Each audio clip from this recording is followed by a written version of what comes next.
Okay. I was on mute the entire time, thank God. I was on mute the entire time, thank God, guys. Yeah, okay. Thank God I was on mute because I'm not gonna lie to you, I was ranting and raving.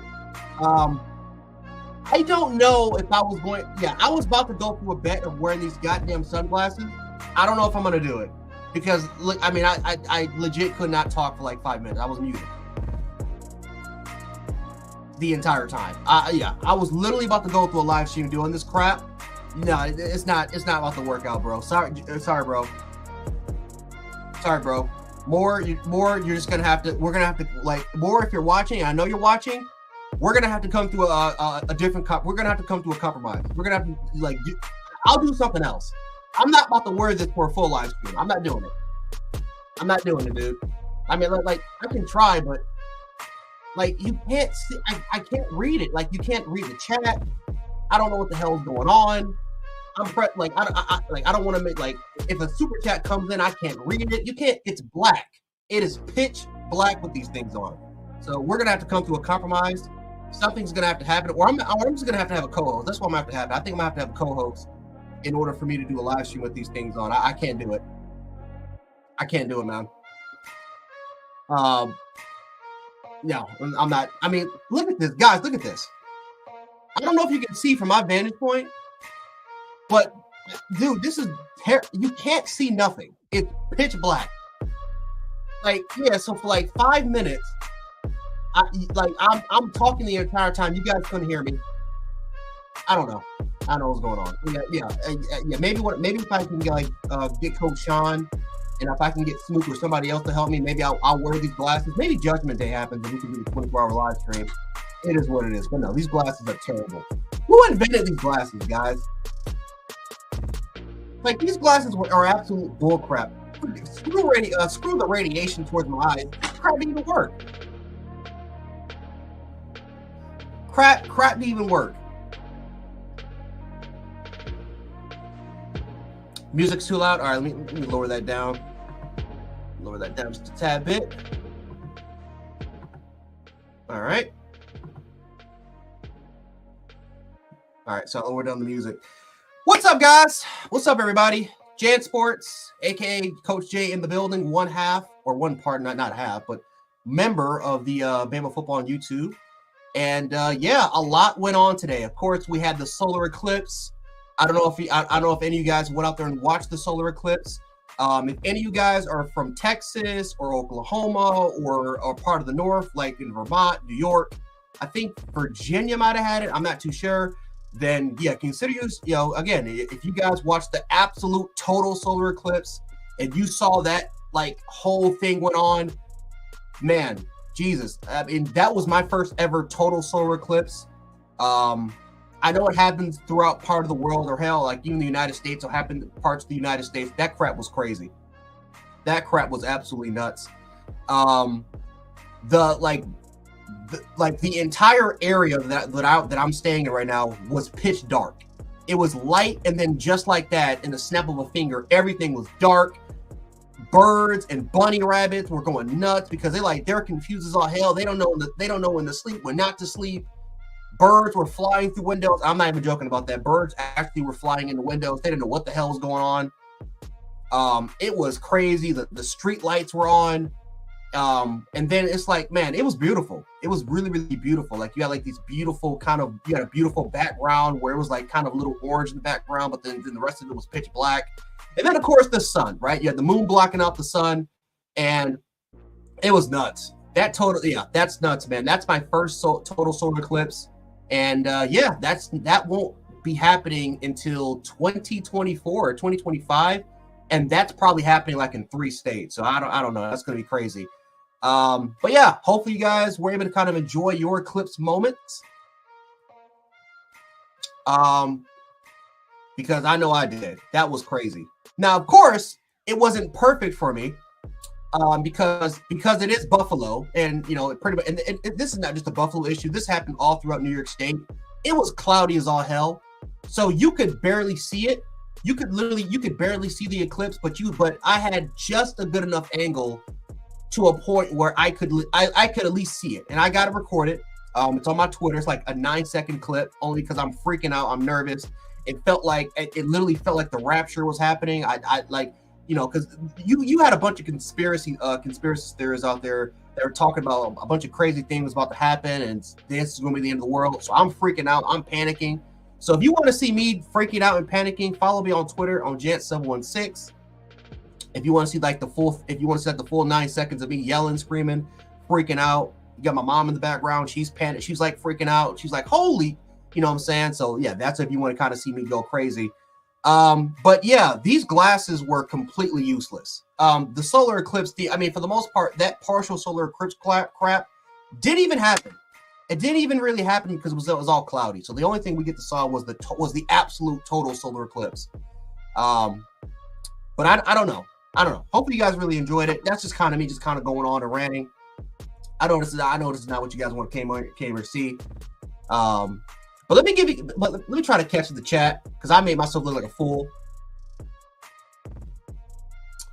What's going on? Let's see. LaQuasia Gordon, Clinton Howard in the building. Let's see who we got. We got Jay Jackson. And oh my God, I cannot see because I don't got my glasses on. Jesus Christ. Come on, Jay, get it together, brother. Get it together.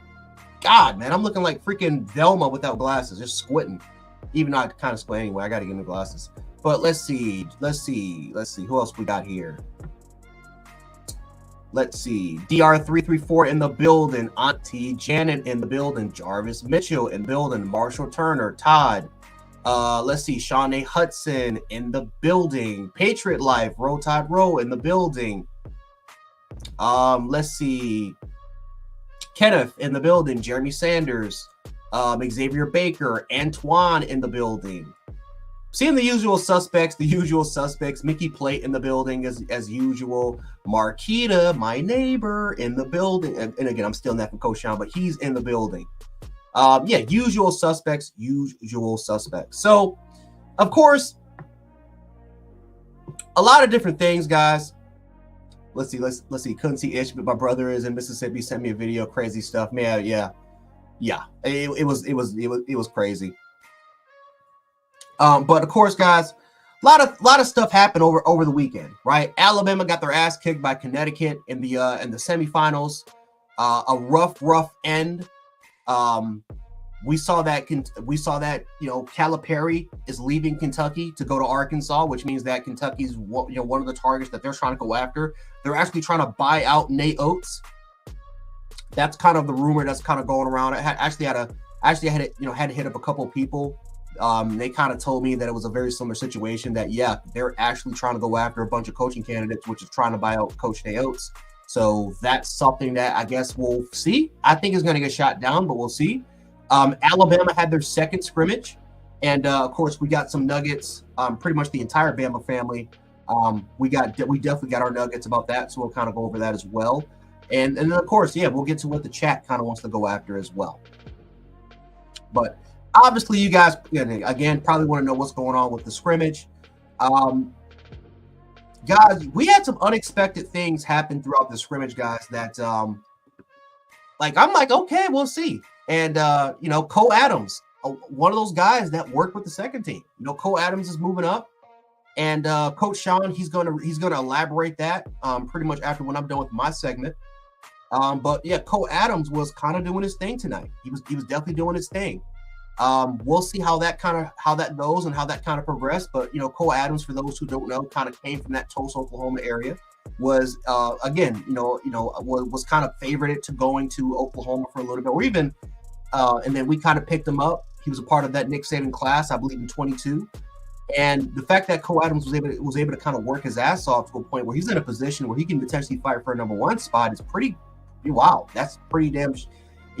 Again, you could say it's early, right? We're trying to figure out some things, but I actually like that. I like that Cole Adams was kind of working with the second team a little bit. That's actually pretty good for what I was able to kind of see so far. And again, I got my notes right here, guys, that I was able to kind of jot down myself. So so I apologize. Of course, Jalen Miro worked with the first team. Ty Simpson, for the most part, from what I was able to see a little bit, was with the twos, right? Ty Simpson, of course, was with the twos. We saw what Austin Mack, again, Dylan Lonergan, I think, was with the threes. I think Coach Smoak kind of elaborated on that a little bit.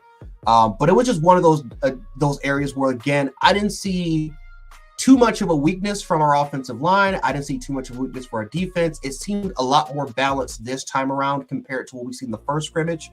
And yeah, it was a much better, much improved scrimmage where I think the continuity of the team is really starting to flow. And with 8A right around the corner, I think that we're going to get a really, really good product. We're going to get a very, very good product, which is going to happen all pretty soon. And I can't wait to see for it.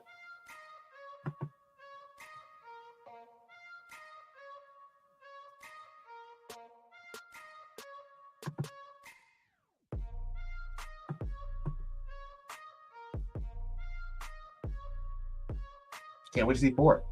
Let's see. Coach Oats is not going anywhere.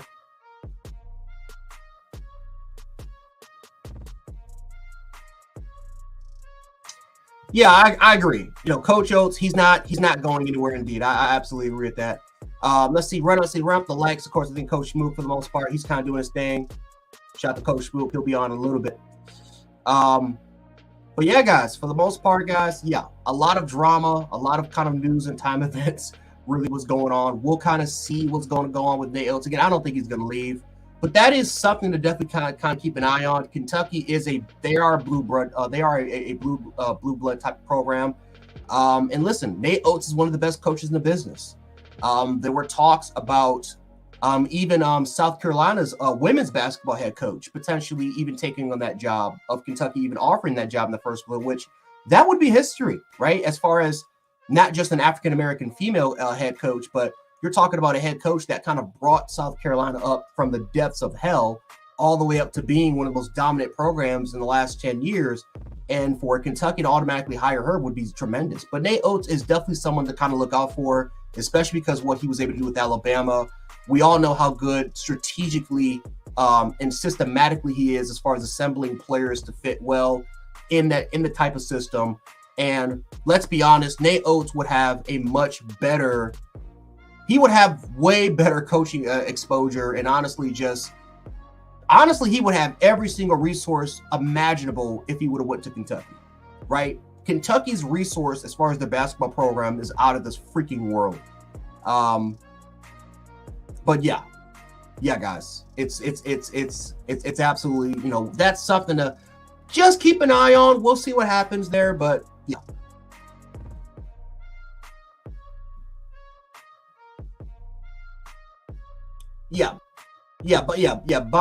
Ronnie, I'm not gonna lie to you. If we lose Nate Oats, I don't know if Alabama's basketball is really gonna recover.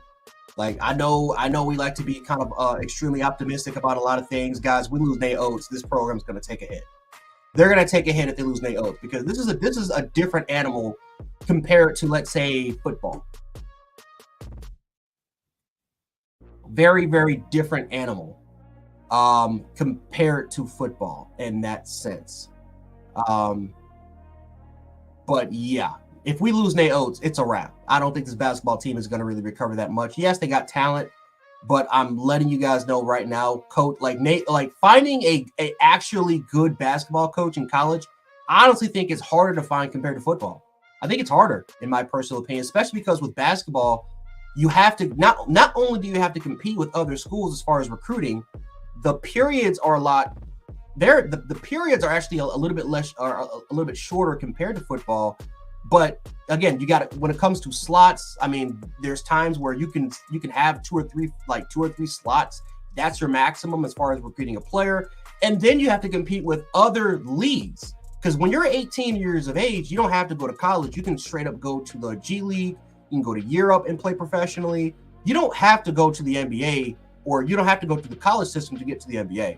So for the fact that Nate Oats was able to kind of fight against that, and he was able to really assemble a roster over the last 4 to 5 years of being competitive and winning SEC titles, like you're losing a lot of exposure if Nate Oats goes away.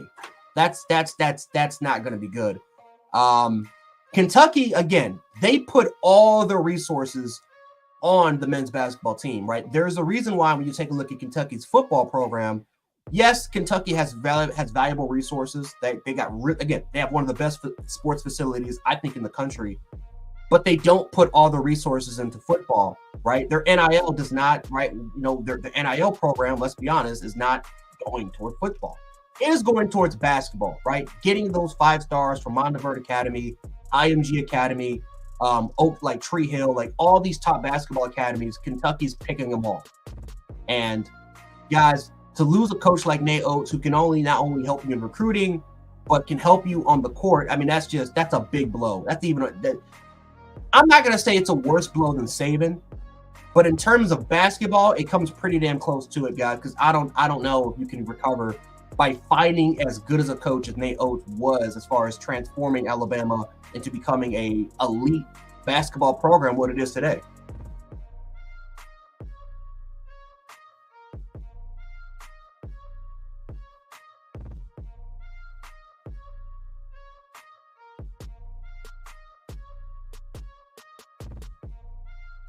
We got 2 McDonald All-Americans coming in. No, listen, I agree with you. I agree with you on that. Yep, I agree with you. Nate Oats is doing a hell of a job in terms of recruiting, and again, that continues to prove my point of how Nate Oats is really transforming the program. And I think it's a good. And I think again, the rumors, we can take away the rumors.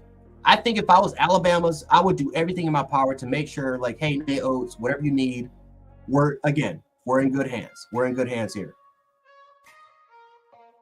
We got to find a point guard or 2 in the portal. Yeah, we do.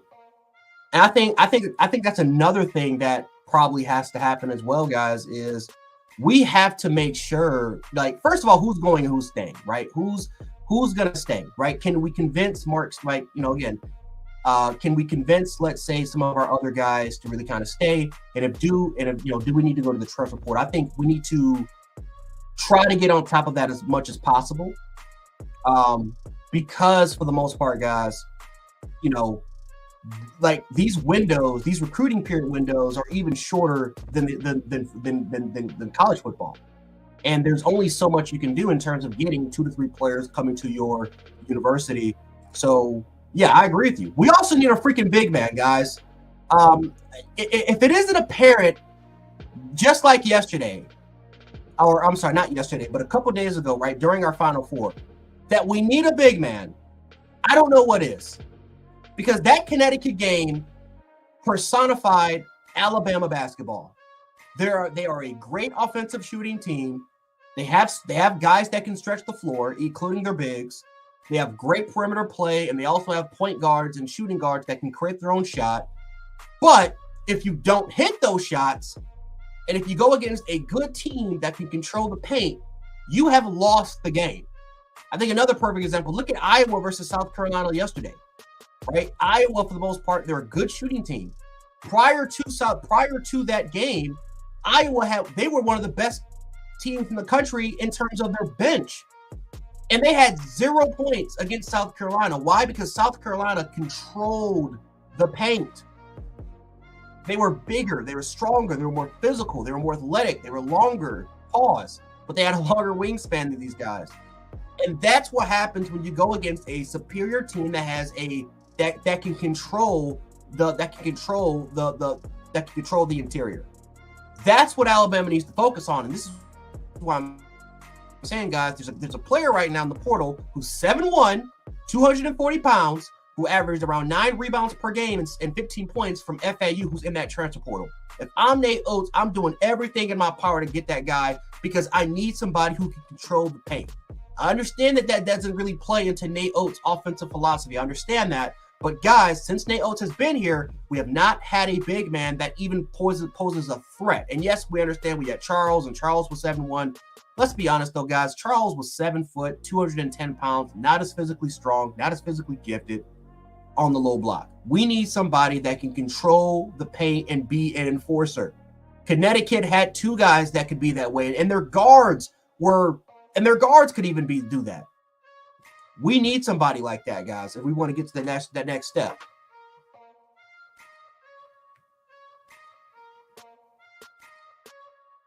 Kentucky just had a 7-footer that hit the portal. They did. They did have a 7-footer at the portal. We need, again, I don't care who it is, right? If we could just land a person that could, we got to have somebody that can control that interior.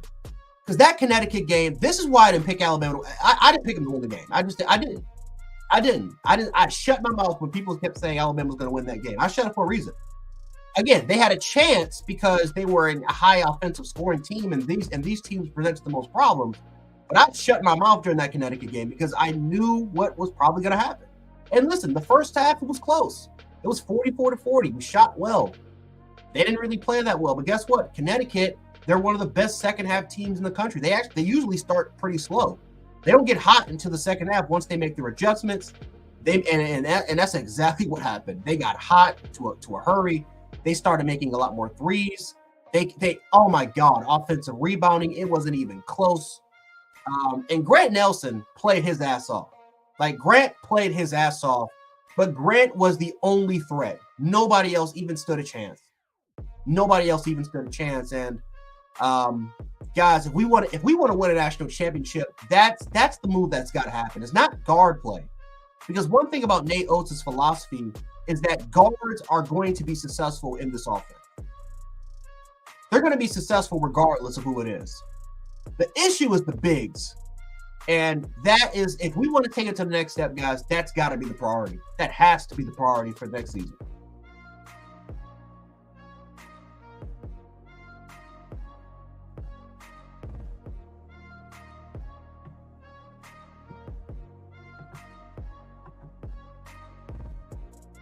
Need a big and great defense. Yeah, we do. I absolutely agree with you. We do need a big. We do need a big. I completely agree with you on that.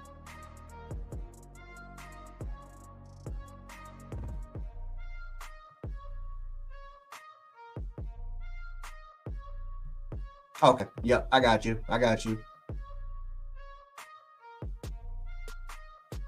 What's going on, KT?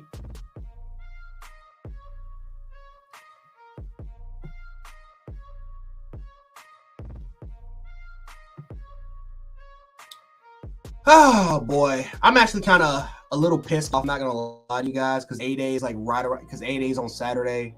I know a lot of you guys are probably gonna go there. I know a lot of you guys in the chat will probably be going. Of course, I'm gonna be spending time with my dad, so I'll be watching from the couch. I have to figure out if I'm going to kind of do like a post game, or I don't know what the issue is gonna be is gonna go on, but I don't know when it's gonna potentially happen. But for the most part, guys, yeah. I gotta kind of figure out what's gonna happen with A-Day. But yeah, A-Day is right around the corner. A lot of expectations, a lot of things that for the most part that I kind of been seeing, or at least that again I had people to kind of inform me and just kind of give me some nuggets about what was kind of going on. Again, I wasn't there, was not there live to see it, but heard some good things, heard some bad things, heard some things that honestly I just wasn't really too surprised on.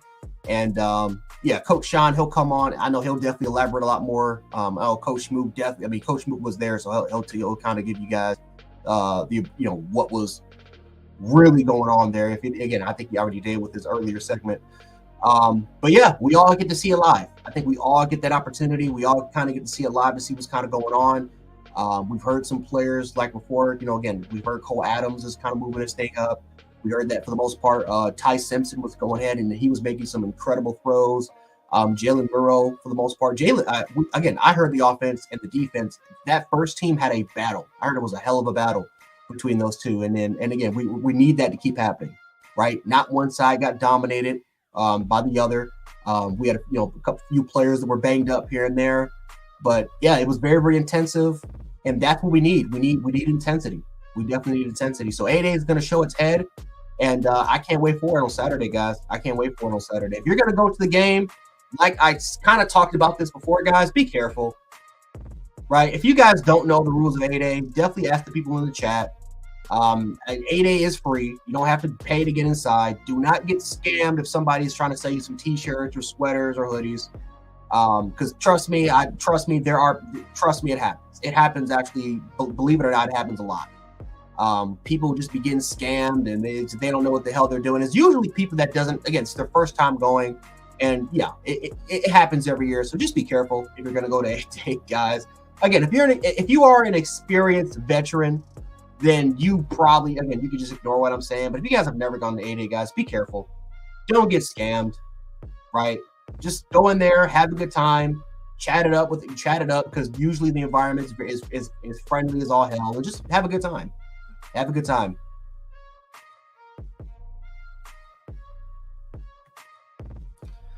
Oh boy, and there it is, ladies and gentlemen.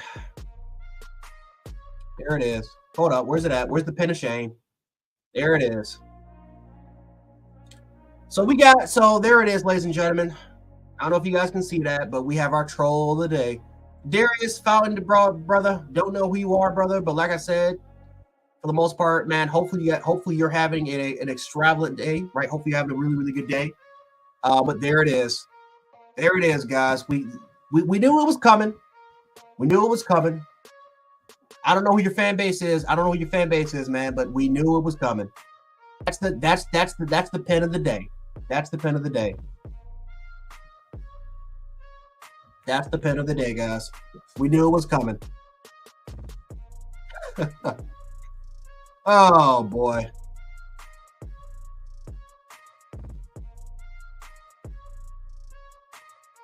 This man stayed talking about it.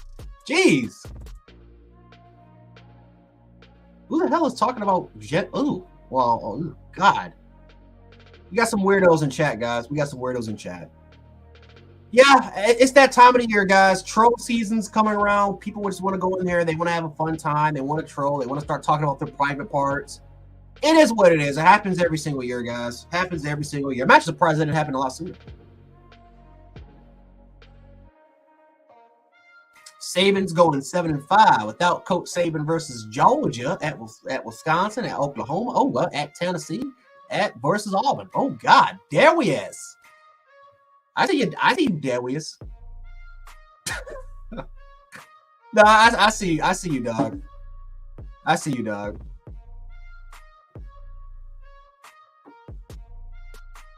I see you. We got it. We get Darius. We got you, brother. We got you, brother. Darius, if I can ask, who's your team? If I can just humbly ask, I would definitely like to know who your team is. I'm very curious.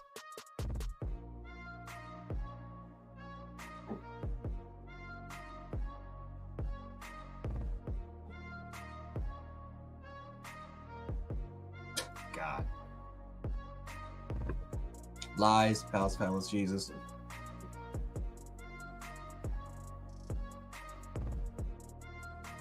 His team is Colorado. Is that your team, Darius? Your team's Colorado?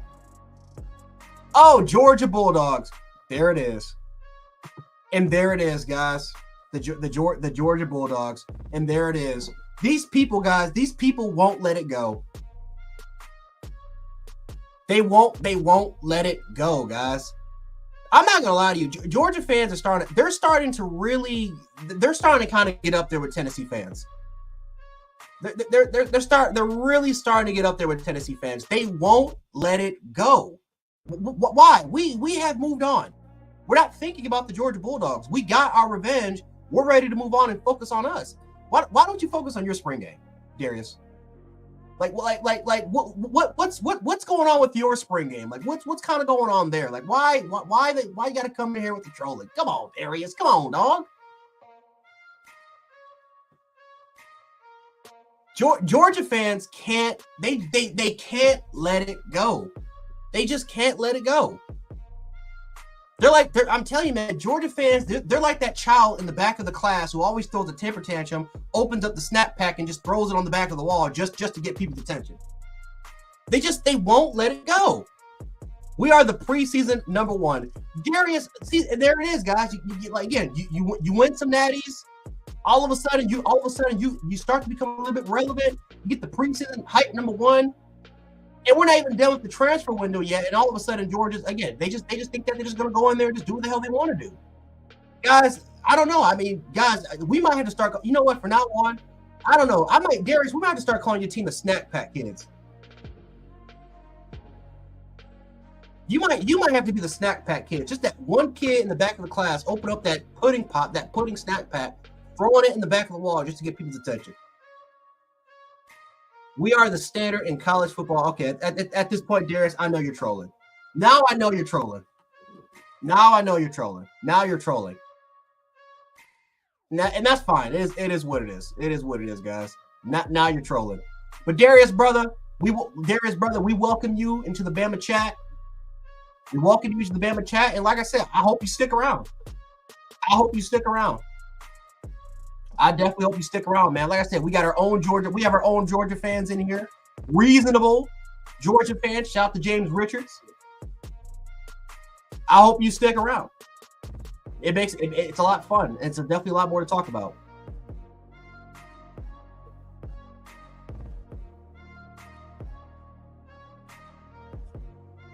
Haven't seen a single "We Want Georgia" fan. You really haven't, and that's kind of the crazy part. You see a bunch of "We Want Bama" signs, even when we're we lose 1 or 2 games. There's always "We Want Bama" signs. Except you never see any "We Want Georgia" signs out there. We live rent free. We live rent free in Georgia. Says. I'm telling you. The snack pack kids. This is what it's come to, guys. This is what it's come to. It's the snack pack kids. Georgia's gonna get their crimson boots. Looking at my time max, is about that time. What's good, undefeated road tide to everyone? What's going on, Ephraim Davis, brother? What's going on, Ephraim?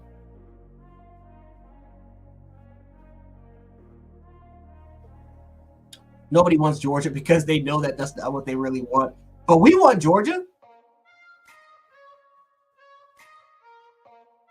Hold on. Wait a minute.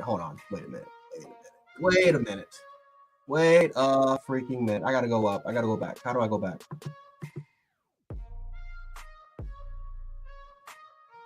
Gotta go back. Darius, didn't we beat you guys?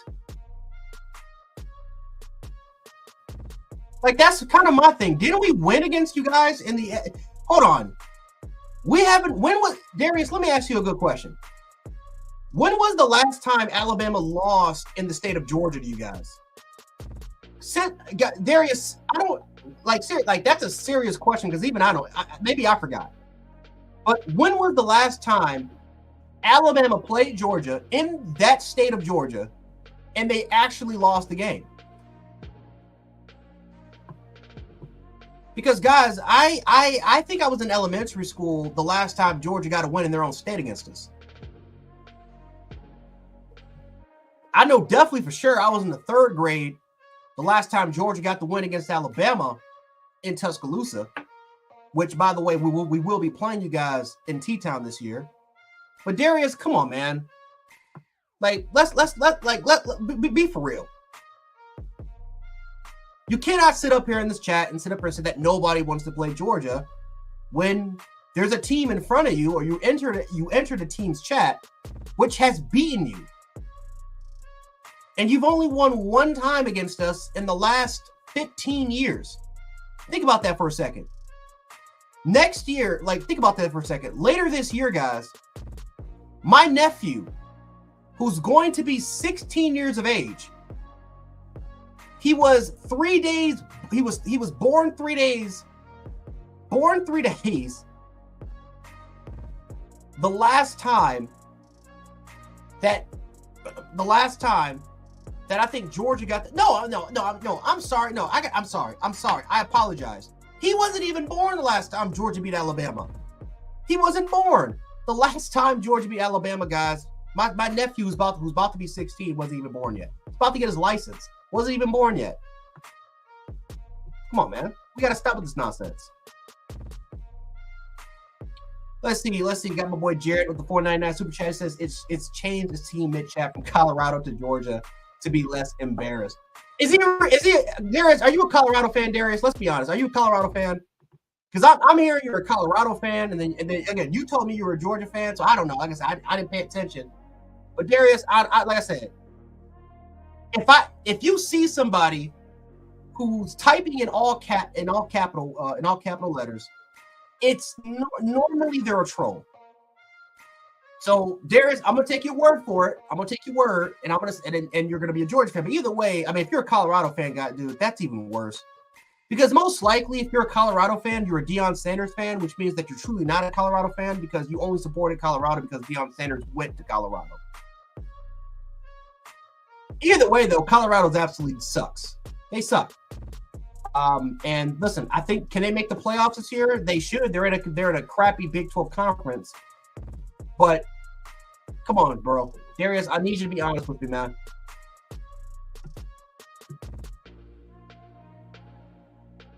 You got your tickets for the game, Darius? Darius, I can't wait for it. No, like I said, stick around with the chat.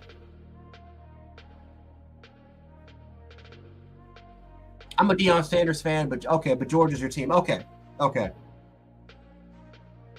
Tim Miller said he just wants some attention.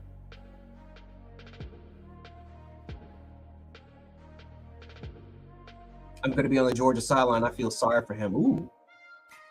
That's a game, guys. That's a game that I'm going to go to too. Is probably the Georgia game. That's another game that I'm really. That's another game that I'm really heavy on going.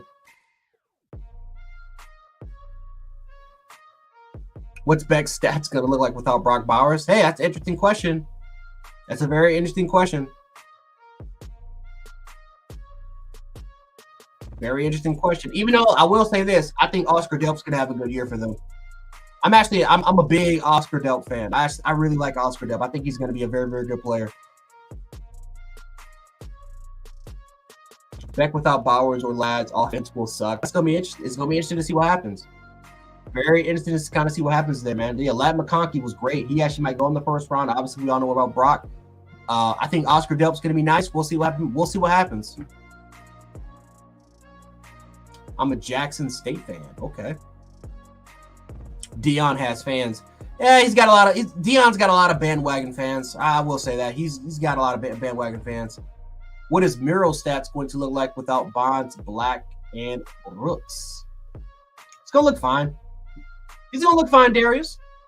Matter of fact, I think he's gonna put up better offensive stats. He's gonna put up better offensive stats.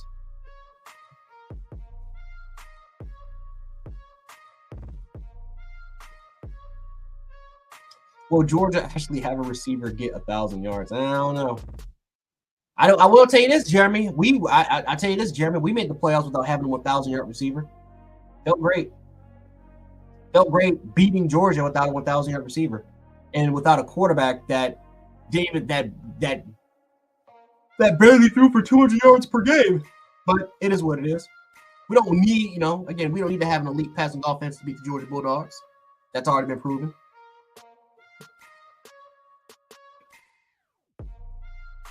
Two of those three didn't even really catch passes last year. Yeah. Jarrett, like I said, Georgia fans don't know. They don't know Jarrett.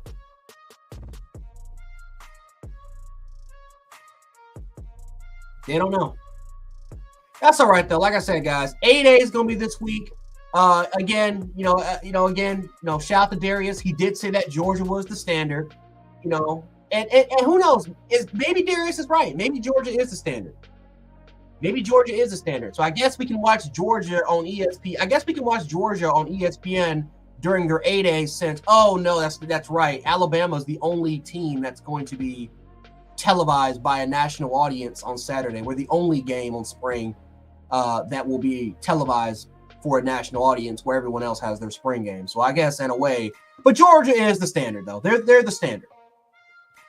They're the standard, and they're not being nationally televised. We are, but they're the standard. It is what it is. It is what it is with that, guys.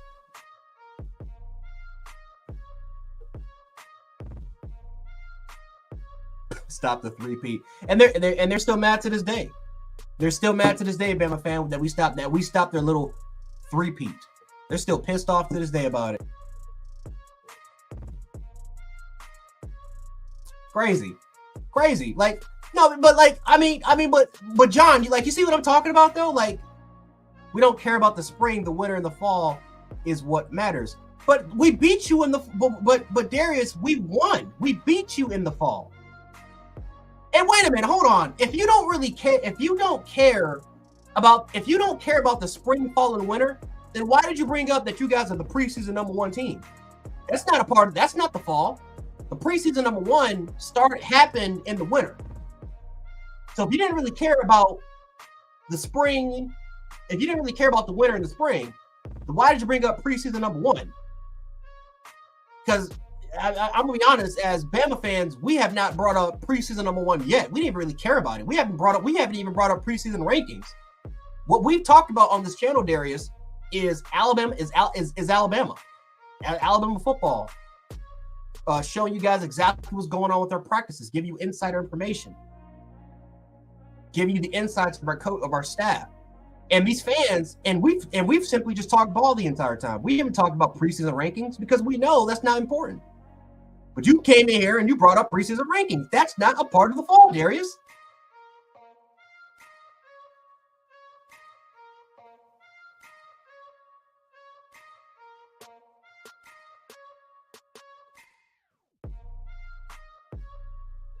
Yeah, right.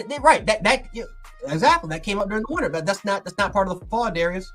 That came out in February. I think the preseason rankings came out in February. That is not a part of the rankings. That's not a part of the fall, Darius. Is Miro the best quarterback in the nation? He will be the best quarterback in the nation. He will be the best quarterback in the nation. The best quarterback in the nation, probably right now speaking, the best QB in the nation is probably Shedeur Sanders. It's not Carson Beck. But right now, because, again, we don't know. We have such a short sample size of a lot of these guys, and we all know how college football is interchangeable. Right now, it probably has to go to Shedeur Sanders as the best quarterback in the country right now. But I will tell you this. When that fall season starts, Jalen Miro will end up being the best quarterback in the country. I'll give you my word on that. I bet you right now that Jalen Miro is going to be a Heisman Trophy contender, Darius. I bet you anything you want.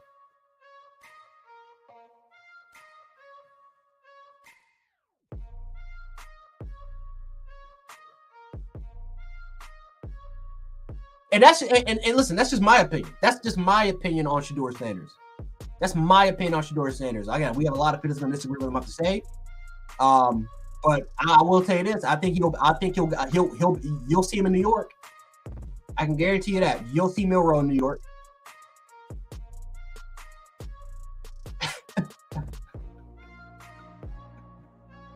Oh my God, that's actually funny.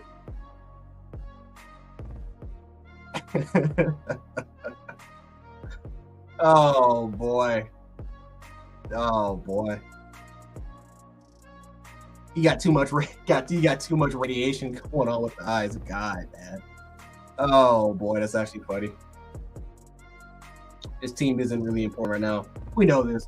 We know this. But we know this. But Tim, again, unfortunately, man, these teams, like, once they get a little bit of clout, they get a little bit of attention, they start to beat little brother. They start to beat Big Brother a little bit. They all of a sudden, Big Brother restores order as soon as he's done playing around, and all of a sudden, the little brother is throwing snack packs against the wall trying to get our attention. It happens every year.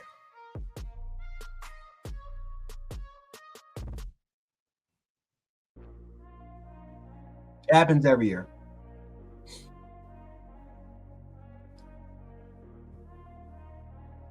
We got a bulldog in the chat. But hey, listen. I'll give Darius credit.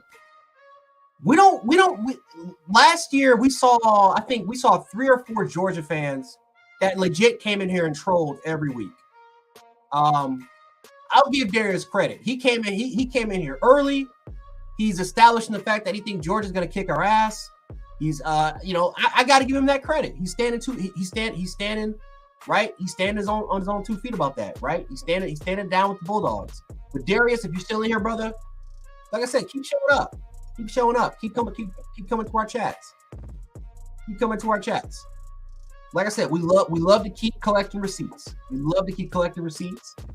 And like I said, we had like Michigan fans, like Mike Ford showed up, and the rest of those guys. They showed up every single week. And we kept collecting receipts and ended up backfiring on us. But like I said, I respect fans that come in here, do their thing, talk their trash, and it's a part of the game. It's part of football.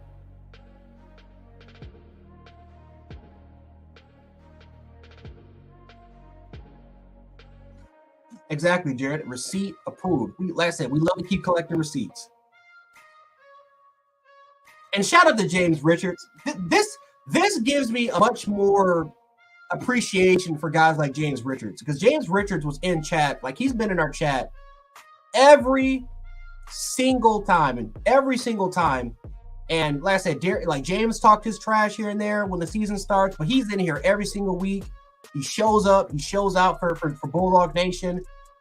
He's one of the best Georgia fans I think I've probably ever came across as far as pertaining, for the overall aspect in college football. Shout out to James Richards. I see Darius still going off. I see you, brother. I still see you. James is cool. James. I actually Coach Smoak, he said it. I think James actually might be a Bama fan. He might be a Bama fan in disguise. I truly do believe that. He actually might be a Bama fan, because it's like some of the things he said is like, wow.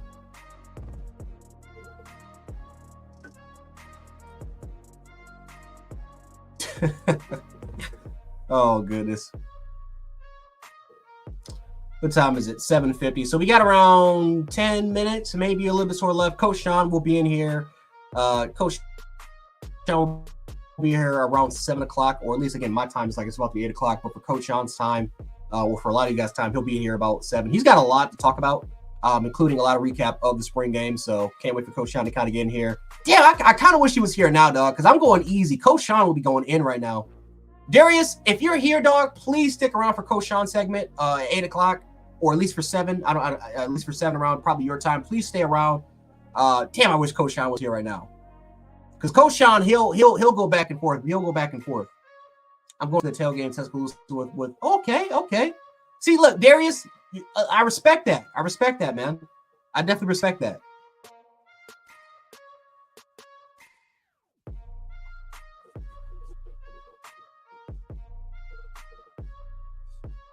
Damn, man, that is one game I have to go towards. That's one game I have to go. And listen, I've been in Athens before. Athens is nice. I like Athens. Never been to a football game, but I've been in Athens. It's nice. I like Georgia's campus. Is everybody on the Simpson train? Wade, yeah, you're starting to see a lot more people jump on Ty Simpson a little bit. He had a good spring. He had a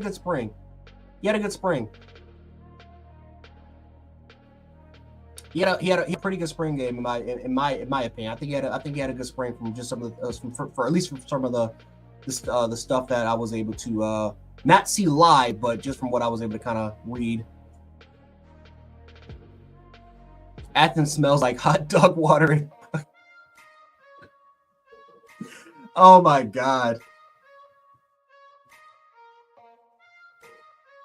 Y'all heard Keely's going crazy. Oh yeah, woo boy. Hold on, Rob. Hold on. Hold on. I don't know if I can tell you the exact things he did, but man, he went off. I will say this: Keon Keeley is man.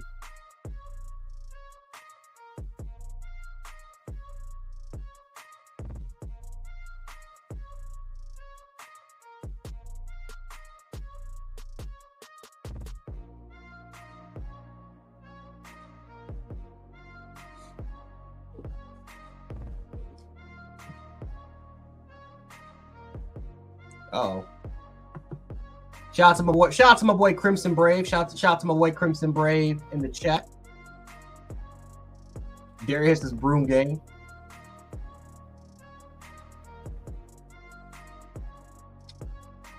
Well, Chris, I'm staying with what I've said. I'm for Merrill getting the shot, but I'm having a quarterback coach to work with all the off season.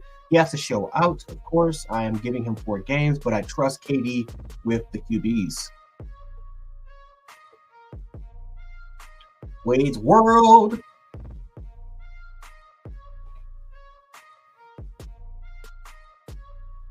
Oh, is Darius still going off?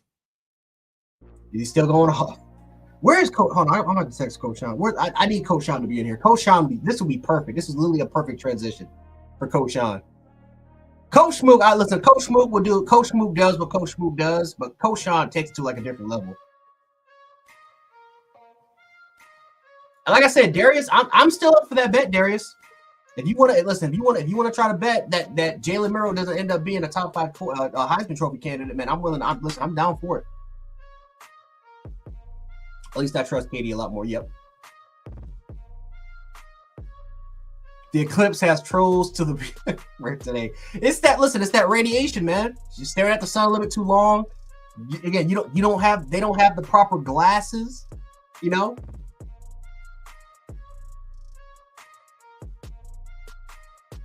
Exactly. He was top 5. Exactly. He was top 5 last year, and he'll be top 5 again.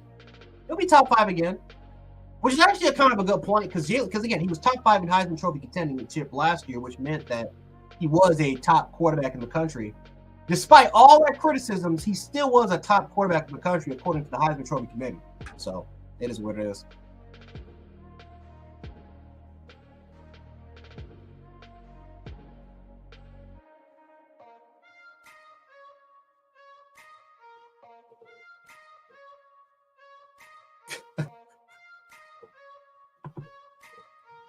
I'm actually literally thinking about it in the Tony Montana voice of what he was gonna say there. That's actually funny. Darius seems like he's God. Wow. See Darius, this is why, dog. Darius, welcome to undefeated purgatory. This is what we call undefeated purgatory because once you get I'm telling you, man, the undefeated chat, they're like fire ants. They're like fire ants. Like once you upset the colony is going to attack you until you have nothing left to say. Like this is this is what we have to start calling it. This is the colony. This is the fire ant colony, Darius. Like it's just nothing but just jabs left and right, man. Good God, it's been going like this for 40 minutes. It's literally been going like this for minutes, and it won't stop, man. It will not stop. They're like Terminators. Don't come with that Georgia trash. Exactly, man. It's like God, you have just disrupted the nest. You have attacked the queen bee. By the power of the Crimson Skull.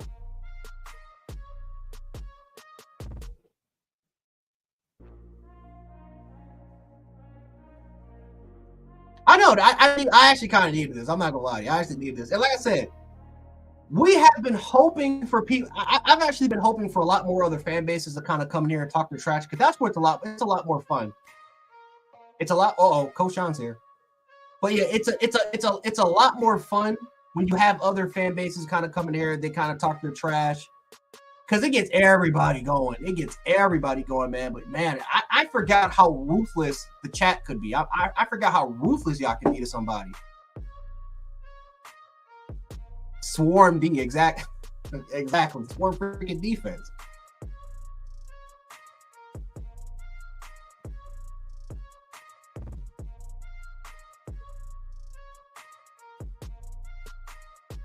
Hold on, I need to see. Do we have a sound effect? You know what? That's what we're gonna do. I'm gonna have to add in that sound effect. I'm gonna have to add on that sound effect. Yeah, I'll do that later. I will do that later on. Don't worry about it.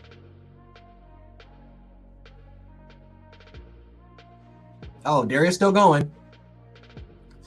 Let's see. Bama Young defensive backfield is going to get torched up.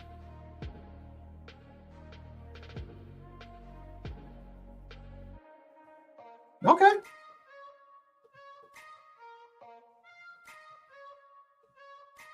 I'll give Darius credit, man. I'll give Darius credit, man. He is going. He's still going. And just like that, look, it's like a hornet, just like that. All of a sudden, look at the chat. It's like a hornet's nest. George, look at, jeez, man. Oh boy, Darius. All I ask, brother, is please stick around for about at least 3 to 4 more minutes. Please stick around for at least 3 to 4 more minutes, man.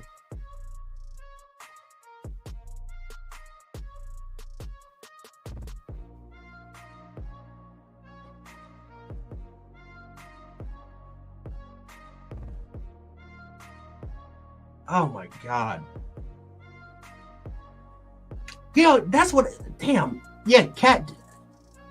Oh yeah, I'm actually pissed off. The one time I don't actually have snacks and I don't have a drink in front of me is the one time where the trolling begins.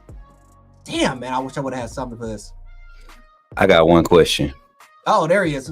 There he is. Come on, bring it to him. Give it to him. I got one question. Give it to him. What's Georgia's current,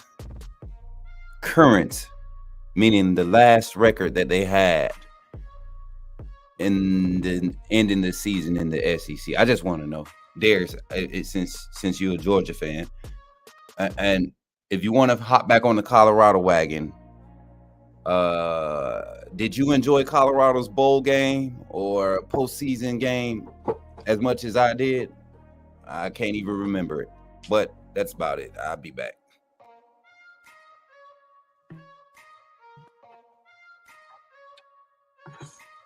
Boy. Man, Darius, you have really pissed off the Bama chat. Yeah, Coach Smoak coming. Yeah, Coach Smoak, he's coming here. He's going wild. I got another question for old Darius, if you don't mind me speaking from the skyline. Please. Old Darius, I got another question for you, you puppy. When was the last time a Georgia team won against Alabama in the state of Georgia? Please help us out. Jay tried to help you other year, and I saw you kind of disappear from the factuals. But I would like you to remain present to acknowledge yourself, please. Yeah, I saw a Georgia bowl game. Did you see Alabama's playoff game? Stop, Smoak. Coach Jay, Coach Sean, y'all take it away, brother. Oh boy. Oh, there he is. This is what we've been waiting for, guys. Coach Sean, I don't know if you've been seeing this. I don't know if you've been seeing it, man. Who that?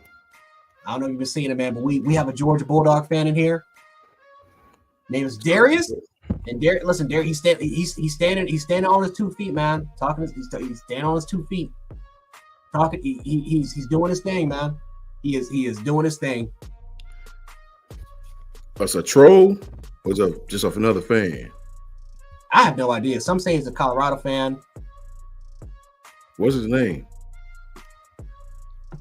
Oh, this guy. I had to come back, Sean. Let me turn the music off. We got to take the music off. I just want to entertain this for like 7 minutes with y'all, if y'all don't mind. Oh, please.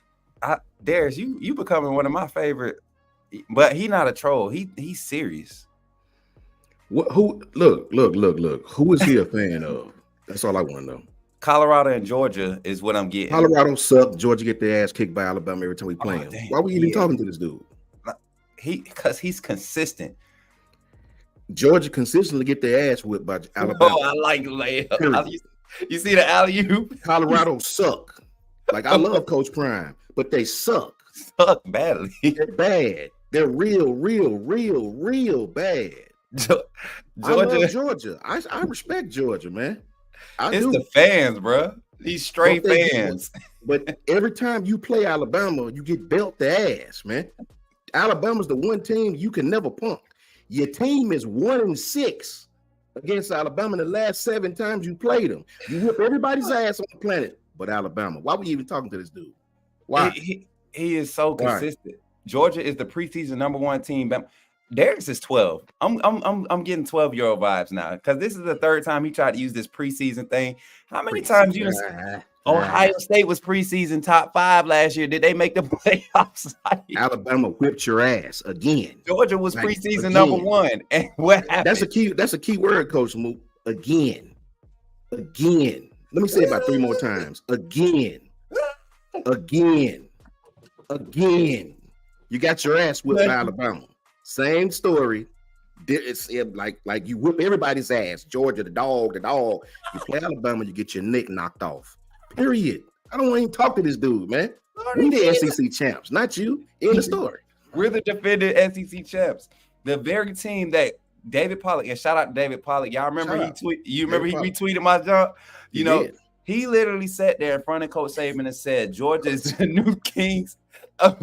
You see him over there? 3D glasses. My daughter got some too, man. Hey, for the eclipse. Georgia saw eclipse in December for that SEC championship. Y'all lost to a struggling, not very well put together Alabama team. Y'all lost to that team. That's a fact. I mean, with y'all lost to a offensive coordinator who just was playing Madden 2 weeks ago, like before he got the Bama job. Like, yeah, do y'all not understand how bad it's going to be for y'all this coming season, coming into Tuscaloosa with Coach DeBoer and all this energy and oh my God, it's about to get ugly. Georgia, I still ain't see. Hey, Darius, I still ain't see you answer. When was the last time y'all beat Alabama in the state of Georgia? Not even in Athens, in the state of Georgia. Was they preseason number one when they got sent to play the lame duck? They sure was. They was supposed to be the defending champs. They were supposed to three-peat, wasn't it? Weren't they supposed to three-peat? Yeah, they were supposed to three-peat. I hope he's staying here during my segment. I'm gonna give you a hard time, bro. A real hard time. I hope you being here during my segment. I'm gonna give you a very, very difficult. I'm not even gonna beat you up verbally. I'm gonna beat you up with facts. See, facts always make them run. You know what I'm saying? When you banter with them, they'll stay here and banter. But with the facts, make them. Let me get the hell on up out of there. Georgia fans be on this emotional roller coaster. That's what this is. This is emotional roller coaster. I'm telling you, man. I'm telling these Georgia fans, man. It's like it's that one kid in the back of the class with the snack pack, man, that just throws it against the wall, man. Just get to the table. I'm telling you. If we can be honest, if we can be honest, oh Jesus, if we can be honest for a minute, you know how the Georgia fans, they were scared to say, well, Brock was hurt this year. That's why we didn't play well. Okay, I can give you that, man. I'm a realist. Brock was not healthy this year, right? All. Neither was McConaughey, right? That's McConaughey, right? McConaughey, right? Yeah, but guess what? But guess what? Here's the difference. 2 years ago, we played you, and this ain't a what-if situation. We whipped your ass in the SEC championship, beat you like you stole something with Jameson Williams, with John Mechie. That's both starting wide receivers, by the way, with Josh Jobe, and with who was the other corner? Jalen Armour-Davis. Yeah, right. We have any one of these four, right? And still had an 18-13 lead in the fourth quarter with 9 minutes left. You hit a bomb and interception, and that's how y'all won. So we whooped. This is no what-if situation. We whipped your ass. Did you say we had Jalen Armour-Davis and Josh Jobe as our starting corners? Yeah, neither one of them played. That is Jalen Armour-Davis and Josh Jobe both were out that game. So was both of our 1,000-yard receivers in John Mechie and Jameson Williams, an All-American and an All-SEC player. I forgot about and then let's not mention the fact Ajayi Hall dropped 2 tutties. Yeah. 2 tutties. The true freshman. This is not a what-if situation, Coach Smoak. We played that team full speed and beat them like they stole something. Right? We played you 2 weeks later without all 4 of them people, and you barely beat us. So I'm not even gonna, bro. You know. Hey, Darius, I hope you feel good about beating Florida State and they 3rd string quarterback with no string wide receivers. They walk on offensive linemen and they prefer walk on DBs. I hope y'all enjoyed that because that's probably the best thing that's gonna be happening for y'all here in the near future. Georgia might lose 2. They might lose 3 for real, like guaranteed 3 L's. And we're gonna be the first one that give it to them. But Coach Sean, I'm gonna get out your way, man. I gotta be back on here in a little bit. I'll catch y'all boys in a little while, man. Roll Tide, man. Roll Tide, my bro. Oh yes. Coach, I love them glasses, bro. Oh yes. Joints was wonderful, man. And I didn't use it one time. It was you could not see nothing. It was cloudy. It was so cloudy, man. Like I got the total. I got the actual total thing when everything went dark. It was dark. The lights was on. You had birds literally flying in the windows because they didn't know what the hell was going on. But no, as far as the partial, you couldn't see it. You couldn't see nothing. So there was literally no use of the glasses. Yeah, man. My daughter, they got to get out of class to put on these special glasses to go watch. She got a great picture of it. She took the picture through the glasses, I guess, and sent it to me. You know what I mean? Bama going to lose against Georgia. They ain't paying no attention, bro. They say that every year. That's the normal slogan from Georgia. Bama going to lose to Georgia and you get your ass whipped. They don't pay them no attention, bro. They 1-6. Let me tell you something real quick, Coach Jay. This is for any Georgia fan. This is as respectful as I can put it. The one team that you know that you bite nails for is that Crimson Tide. Your own player even said it. Do you remember Jamari Sawyer, y'all center before Cedric Van Prine? Go back and look at what he said. When Alabama didn't make the playoffs that year and y'all decided to put TCU in, he said, when the team from, he didn't say Bama, he said, when the team from Tuscaloosa wasn't in this tournament, we knew we had it then. So what does that tell you that the players think? So I don't give a damn what you think. Your own players know. They know that team in Tuscaloosa, they puts belt to ass. They puts belt to ass, bro. You know what I mean? So we don't give a damn what you talking about, man. You sound ridiculous. My niece wasn't even born the last time Georgia beat Bama in the state in their own state. She is 16 years old, literally about to get her driver's license, and she wasn't even born when Georgia beat Alabama the last time in their own state. Exactly, man. We don't care about what he's talking about. Mm-hmm. It's to the point when a Georgia fan does that, I don't even pay no attention. I don't even get hyped no more. I don't even care. You talk on, bro. Talk all you want. Just hold these L's while you talk. That's all I want you to do. You have my permission to say whatever you choose. Don't disrespect nobody, but you troll Georgia all you want because nobody in this chat gives a damn. You know why? Just hold your L. It's a letter. L, I stand for loss. Don't stand for length for you. It stands for loss. If you hold them, you can say whatever you want to. I don't give a damn. We all know what time it is because the truth is in the details. And we all know the detail when we play Georgia. So do you. You know what I mean? Go ahead, Coach Jay. It's just sad, Coach Sean. It's just sad. It's just sad. The L's. The L, just like Bama Fan 95 said, Coach Jay. The L's. 6 of them. And you know what? You know what? Because yesterday I had to kind of deal with something with that with my Bills, and it was just a bunch of Dolphins fans kind of talking their crap, and I'm thinking to myself, wait a minute, fans, really? I'm like, you've only beaten Josh Allen twice. Yeah, I mean he's 7-2 against you guys. We swept you guys,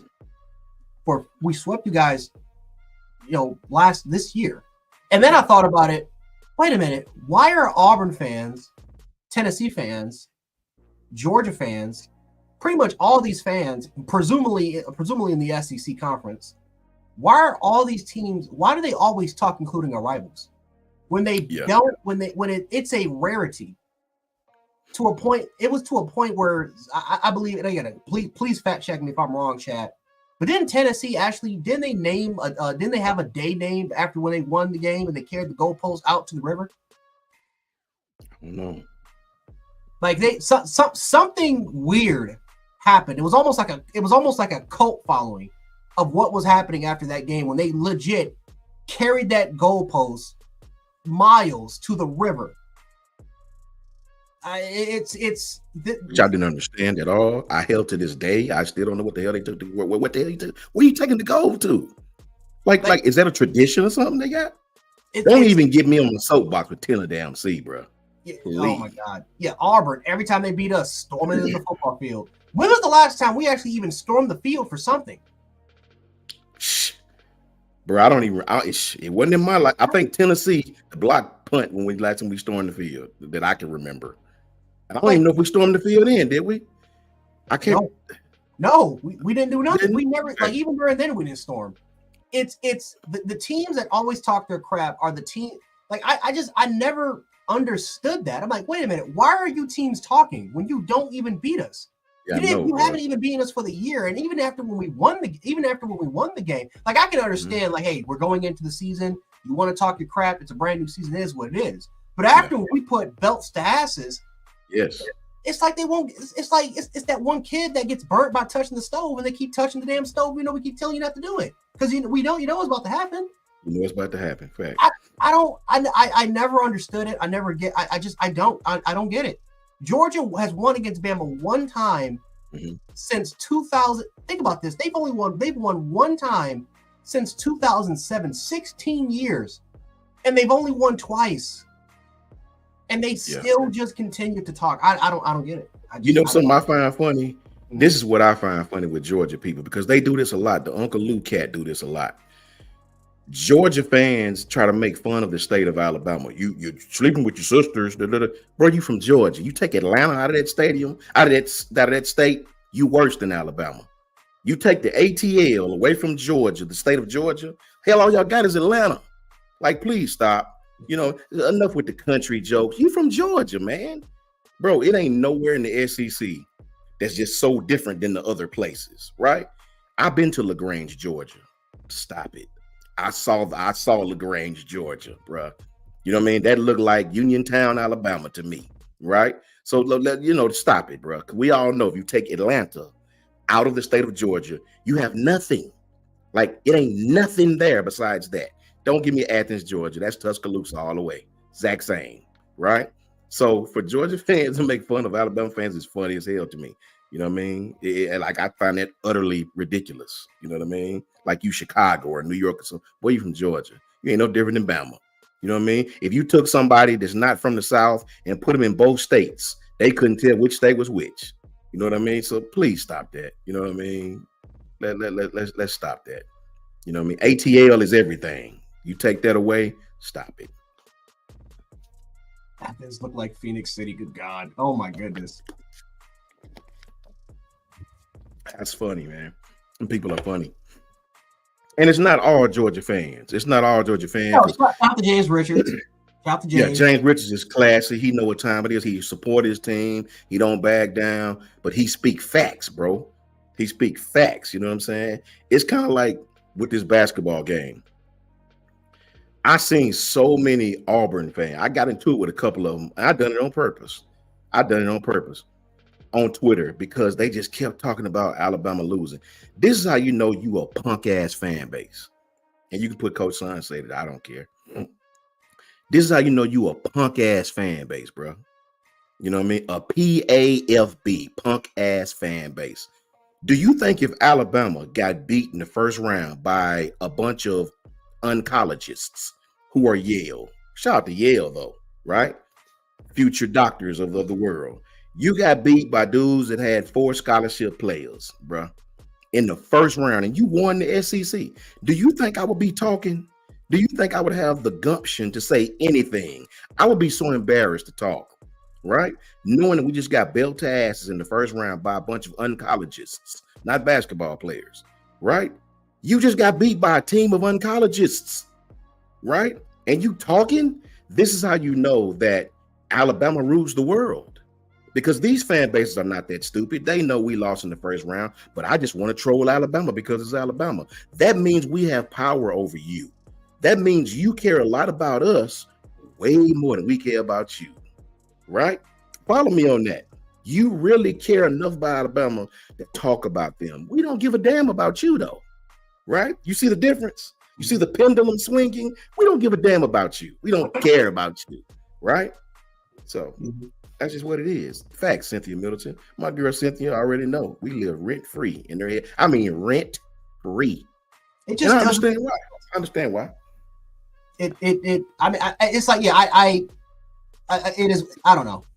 I never really understood it. Like, even me, like, as a little kid, like, I remember, like, asking, like, I remember asking my mom, like, hey, why do we keep talking crap about the Patriots when we keep losing? You know, and it's the same thing here. It's like, why do we keep, why? And you know why? It's just, when you see those trends, you see those images of Auburn fans crying when Jalen Miro hits that bomb to Isaiah Bond, and all of a sudden you just see them crying and just the despair. Like, it's terrible. Like, it's terrible. And it's like, well, you do this to yourself because you keep hype, because you talk the crap you do because you continue to hype up your program because you know you're hoping for a change. You're hoping that your university can compete and accomplish what Alabama does. But ultimately, once that realization hits, once those final zeros hit the clock, reality falls into place. And that's why I think, this is why I keep saying, guys, and I'm being serious here. The fall season, when it comes to football, guys, it's a great time for college football, but at the same time, it's one of the most dangerous times for people's lives, mental being. Yeah. Because these people legit actually think that Alabama is going to fall off the cliff. They actually believe that their university, like Tennessee fans, like they do every year, They think that you got Tennessee fans thinking that their quarterback, I forget, Nico, is going to come in there and just win the Heisman Trophy winner and beat Alabama and go to a national championship game this year. They actually believe that. There is a campaign in Tennessee, ladies and gentlemen, by these Tennessee fans for Heisman for Nico. Like, he played one game and it's Heisman for Nico. Like, you can't make this stuff up. And now all of a sudden we got Georgia fans thinking that Carson Beck is going to be the next, that Carson Beck is going to be the greatest quarterback, even better than Stetson Bennett. We got Auburn fans thinking, because Cam Coleman made, again, and I like Cam Coleman, I like him a lot, but Cam Coleman made a spectacular catch in their A-Day game, and all of a sudden you got a bunch of people saying that Cam Coleman's going to put up 200 yards against Alabama and he's going to win the Blitnikoff. Like, you can't make it up, man. It's fans that it's false hope.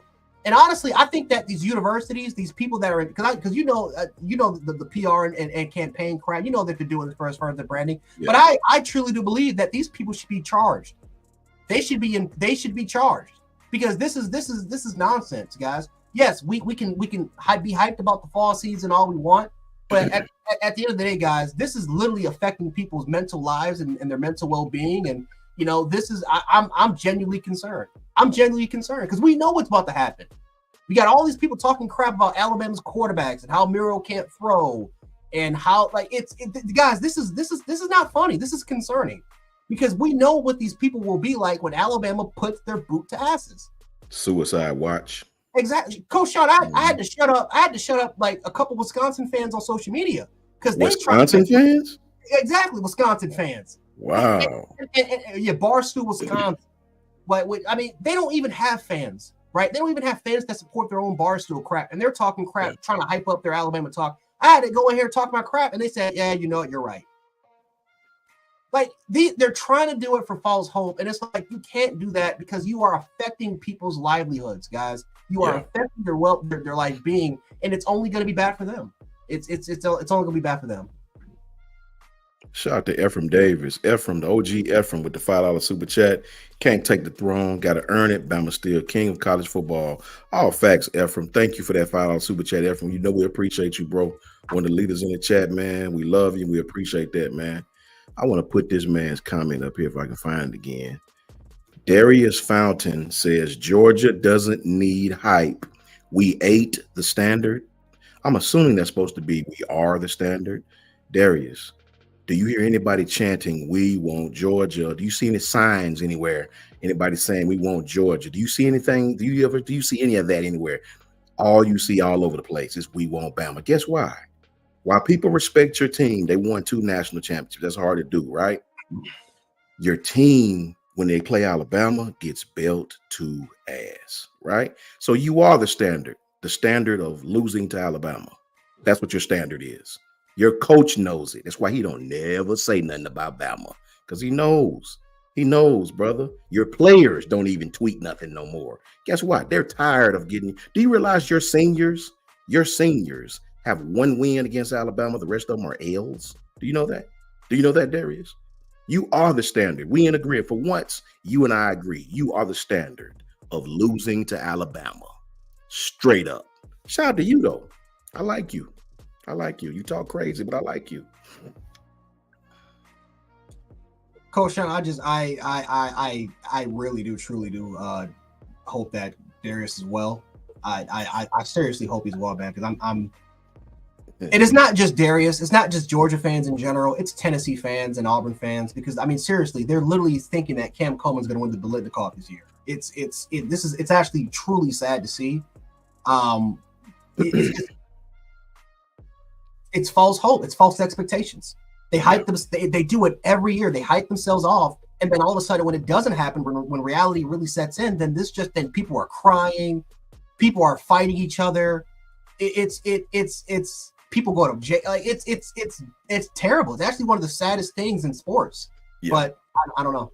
It is, Coach Jay. I agree with you 1,000%. I personally like people like Darius.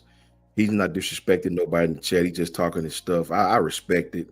I like you, Darius, right? I get overly elated when I see people like you in the chat because you really, really, really give me a laugh. If my day is going down and going bad and I'm tired, right? I see people like you and you really entertain the hell out of me. I really, really, really enjoy you. I'm sure the undefeated and all these wonderful people, you're entertaining them today. That's why they all putting smiley faces. Like you really entertain them. You're like the gesture, the clown guy that turning flips for me to make me laugh. You know what I mean? Talking about some Georgia. You know, I like you, Darius. I like you. You stand to your guns. How ridiculous they sound, but you stand to them, bro. Y'all standing on those 2 championships, right? As you should. Winning 2 championships is hard, right? But we all know who's won 6 of them things. You won 2 in 40. Alabama's won 6 in 14. You know what I'm saying? Let me say that again to you, Darius. You've won 2 in 40 years. I'm not even gonna give you the R in 40. In 40 years, man. In 40 years. You don't even deserve the R. It's 40, right? Alabama's won 6 just in the last 14, 15, man. You know what I'm saying? And we've been to the game 8 different times, man. Right? And whooped your ass 6 of the last 7 times we played. Actually. Yeah. 9 times. 9. Excuse me. This year, right? So I don't want to hear that, brother. You know what I mean? I like you. Stand to your guns, bro. Right? But just know you entertain people like myself, right? You entertain me. And let me tell you what every Georgia fan does. When you start hitting them with the facts, then they start getting away from football, trying to be personal, talking about something else ain't got nothing to do with football, right? These people, like one dude I got into with talking about, well, can't speak English. That's because it's Twitter, you goof. I don't spell the perfect words. If I want to say ASS, I put AZZ, right? To not put ASS, right? They'll start attacking other stuff. They'll get off of football because they know, well, we can't talk football with him. He know what he's talking about. So let me go attack his glasses or something, right? I like you. I like you, though. The undefeated likes you, too. You entertain us. Coach Smoak likes you, too. Coach J loves you, too. You entertain us, right? Talk your stuff, Darius. You go, boy. Sound like a damn fool. Are you okay with me? Coach Smoak says, that's a lie. That's a live sentence. You know how many homies I've had one night that didn't make it see the she hate that son sad. That's the whole fact. That's kind of what I was saying. That's kind of what I was trying to say, Coach Smoak. 100% facts, not even percent. Georgia don't deserve the R's. They don't. It's a sad day, Coach Sean. It truly is a sad day for these people. But Coach Sean, I'm about to be out of here. I'm gonna let you get to your stuff. Darius, hopefully you're still around. If you want to, I hope that you stay around. I hope that you because like I said, we welcome all people, right? We still got fans that show up and pop up, and so please stay. It was a great time. But I'll be in chat. I don't know. I might actually join in. I don't know. I'll probably most likely be in the chat chilling. But Coach Sean, I'm gonna leave you to it, brother. Appreciate you, Coach J. Miss you, brother. Love your segments, man. And roll tide to you, my friend. Roll tide. Shout out to my brother, Coach J, man, who always do an absolute outstanding job. Love his segments, along with Ty, along with my brother Mira, along with Coach Smoak, along with Kyle, along with Lady T, everybody. These guys do an awesome job, man. I appreciate you guys. And Darius, this is all in fun if you in there, bro. You hadn't disrespected nobody in the chat, so I welcome you, brother. Come in here and talk your junk all you want. Just, some of these trolls disrespect the undefeated, and then we gotta, casually hit them in the face with their own bags and get their ass up out of here. But you just talking your stuff about Georgia, that's perfectly okay, brother. You know what I mean? I'll match stats and wits and whatever you want to do with football with you all day long. You're gonna lose, but hey, Coach Son with that kind of business all day, every day. Shout out to the undefeated. Shout out to all my people undefeated, man. Missed you guys. My neighbor Marquita, I totally apologize for missing y'all. Marquita invited me. I totally apologize. My daughter had that cheer competition. Let me tell you, Marquita, they ran behind. It was schools that was late. By the time I got home, I sat down on that couch, that old brand new couch I just bought.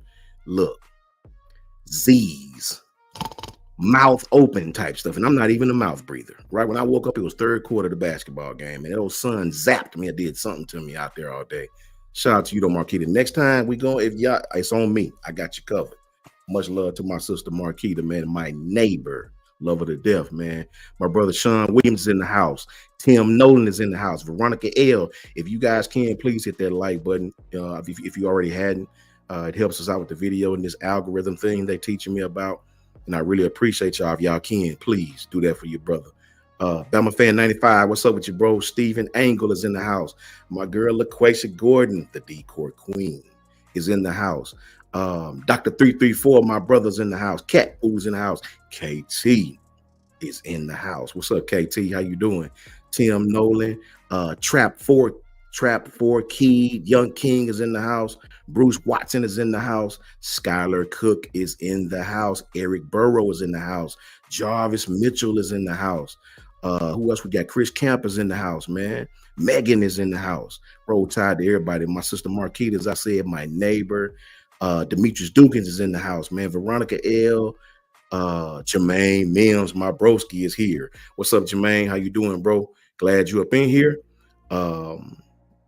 Who else we got, man? Who else we got? Kimberly Harmon is in the house. Love when you up in here, Kimberly. Cynthia Middleton. It's I am a fan of Cynthia Middleton. Love when you up in here, Cynthia. I appreciate you. You know, Goofball is in the house. My broski Goofball. Bama Man is in here. Who else, man? My broski Jared is in here. What's up, Jared? How you doing, bro? Joe Quan Carey is in the house. What's up, Joe Quan? How you doing, man? Joe Juan. I don't know if it's Joe Juan or Joe Quan. Joseph Davidson is in the house. Chris Camp, as I said, is in the house. Bruce Watson. Stephen Garner is in here, man. What's up, Stephen? Chance Fawcett is in the building doing his thug thizzle. What's up with you, brother Chance? How you feeling, bro? Who else we got in here, man? Anthony Harris is in the boat. What's up, Anthony? How you doing, man? Who else we got, man? Demetri, KT, Kimberly. Kmart is in there. What's up, Kmart? How you doing? Jay Jackson, my broski's in there. What's up, Jay? Coach Smoak with the Blue Wrench is in the damn house. What's up with you, brother? Who else we got, man? I believe that's my OG Ephraim is here. What's up, Ephraim? You already know, broski. You already know how we feel. Jimmy Baker is in the house. What's up, Jimmy? Roll Tide to you, man. Roll Tide to you. Nicole Covington is in the house. Nicole, I appreciate you tapping in, man. Much love to you, for sure. Love when I see you in here. It's you and Cynthia and all the homegirls. I love y'all. Deborah Rothschild is in here. You know, if Deborah's in here, we got to get it cracking. Jimmy Baker, my brother's in here, as I said. Matt Farm is in the house. What's up, Matt Farms? What's going on, bro? How you doing, man? Auntie Janet Forces. Girl, I was looking for your name. I don't like calling you Auntie Janet, though. I like saying your name, Janet Forsyth. What's up, Janet? How you doing, man? So glad you're in here, Janet. Roll Tide to you. You already know much love coming from the entire staff to all you guys. Sweet Home Bama 24 is in here, man. What's up with you, brother? So yeah, man. Chris from New Jersey. What's up, Chris? Best caller right there, man. Yeah, man. We just wanted to, we ain't gonna worry you long. Poetic Injustice is in here. Clinton Howard is in here. John M is in here. All the broskies is in here doing their thing. Really, really, really respect you guys and thank you guys for tapping in. It means a lot to me. Even Darius Fountain is in here. Is that Fountain, Darius, or Fontaine? I know it's spelled so similar. Darius says, I'll be on the sidelines for Georgia versus Bama. You'll be on the sidelines? Okay, that's what's up. Just a closer view of an ass whipping. That's okay. Shout out to Darius, man. Shout out to Darius and shout out to University of Georgia, man. Shout out to John Richards, my brother from Georgia. James Richards from Georgia. Which James is up in here. Shout out to Dwight. What's up, Dwight? How you doing, bro? Good to see you up in here, Dwight, man. Hattie May is in. Hattie May, what's up, man? I ain't seen you in a minute, Hattie May. What's cracking? What's cracking? Glad you up in here, right? Shout out to everybody in the chat, man. Jimmy Baker says, since Bradford is staying, but Brockemeyer got a lot of hype, when will we kind of know who's going to get the starting spot? Well, Jimmy, in my humble opinion, that won't happen in the spring, right? That'll happen in the fall. That'll happen when we have the A-Day. Everybody go home for the summer. We come back in July, and that's when the real tizzle start, right? I think the spring carries over, but the spring just don't decide it. Not alone, right? You have a lot of different people on the team at that time. And that's some segue what I was about to talk about. So it'll go over into the fall, Jimmy, not just the spring. I was about to segue into that. Crimson Dad 813. What's up with you, bro? How you feeling, man? Glad you're up in here, man. Please hit that like button if you guys can on your way in. That's something really, really good to segue into. I had a topic called the transfer portal, W's and L's. Oh man, Hattie May for sure. Man, I'm sorry to hear that, Hattie May. I'm gonna keep you in the prayers, then, bro. I'm definitely gonna keep you in the prayers. You and your family in the prayers for that, man. For sure, Hattie May. You know, had a family member went through that, man. It's very, very tough, man. You know, prayers to you and your family, brother. Undefeated for life. Roll Tide to you, man. Auburn Hater, what's up with you, bro? How you feeling, man? Auburn Hater says, do y'all really think James Brockermeyer improved that much to take the starting center position? If so, why didn't we just move him in the center last year? I mean, it happens. It happens, Auburn Hater. It does happen, man. And think about this. James has put on about 25, 30 pounds since he's been at Bama. I had heard from the beginning, I was told from the beginning, from people around that staff, that he was the more aggressive of the two brothers. He didn't get the pub that his brother Tommy did. No disrespect to Tommy. Tommy had fought some injuries. He didn't get the height because Tommy played tackle, right? But I was always told that the younger one was the one that had attitude. He was the one that whatever. And for him to stay when he didn't have to stay either, right? I do believe he's improved like that. I really do. I really do, because James was never a bad player. He just was a little small, you know, put on some college weight, some college strength. They come from an offensive line family. So fundamental work in the offensive line at any position is nothing new to that family. Trust me. So yeah, I think he did improve that much, man. You know, center is a position, once you find somebody, you don't want to really do a lot of switching in and switching out. Center is a very, very, very important position. It's the quarterback of the offensive line. So that might be why they stuck with Seth, even after the faux pas, you know what I mean? All of them. But yeah, I do. It doesn't shock me at all to see James improving like that. I think he has. I really do. Roll Tide had it made. You already know, brother. But yeah, I was gonna segue into that, guys. Transfer portal, W's and L's. Listen, let me explain something to everybody. You know how Coach J gives you the real on, as he calls it, the Holocaust of what's about to happen when the transfer portal reopens here in a few weeks, right? This could easily go both ways, man. And I want our fans to understand that, right? I want our fans to understand we may have kids that may leave, that may see, well, look, I ain't gonna start supposedly, so I'm about to go, right? But the very kids you have leaving, there's already kids on other rosters being talked to right now that want to come here. Josh Pate said it best, man. I agree with him. I had that same sentiment on the transfer portal. Kirby Smart is on record, Darius. It's saying, and Kirby is 100% right.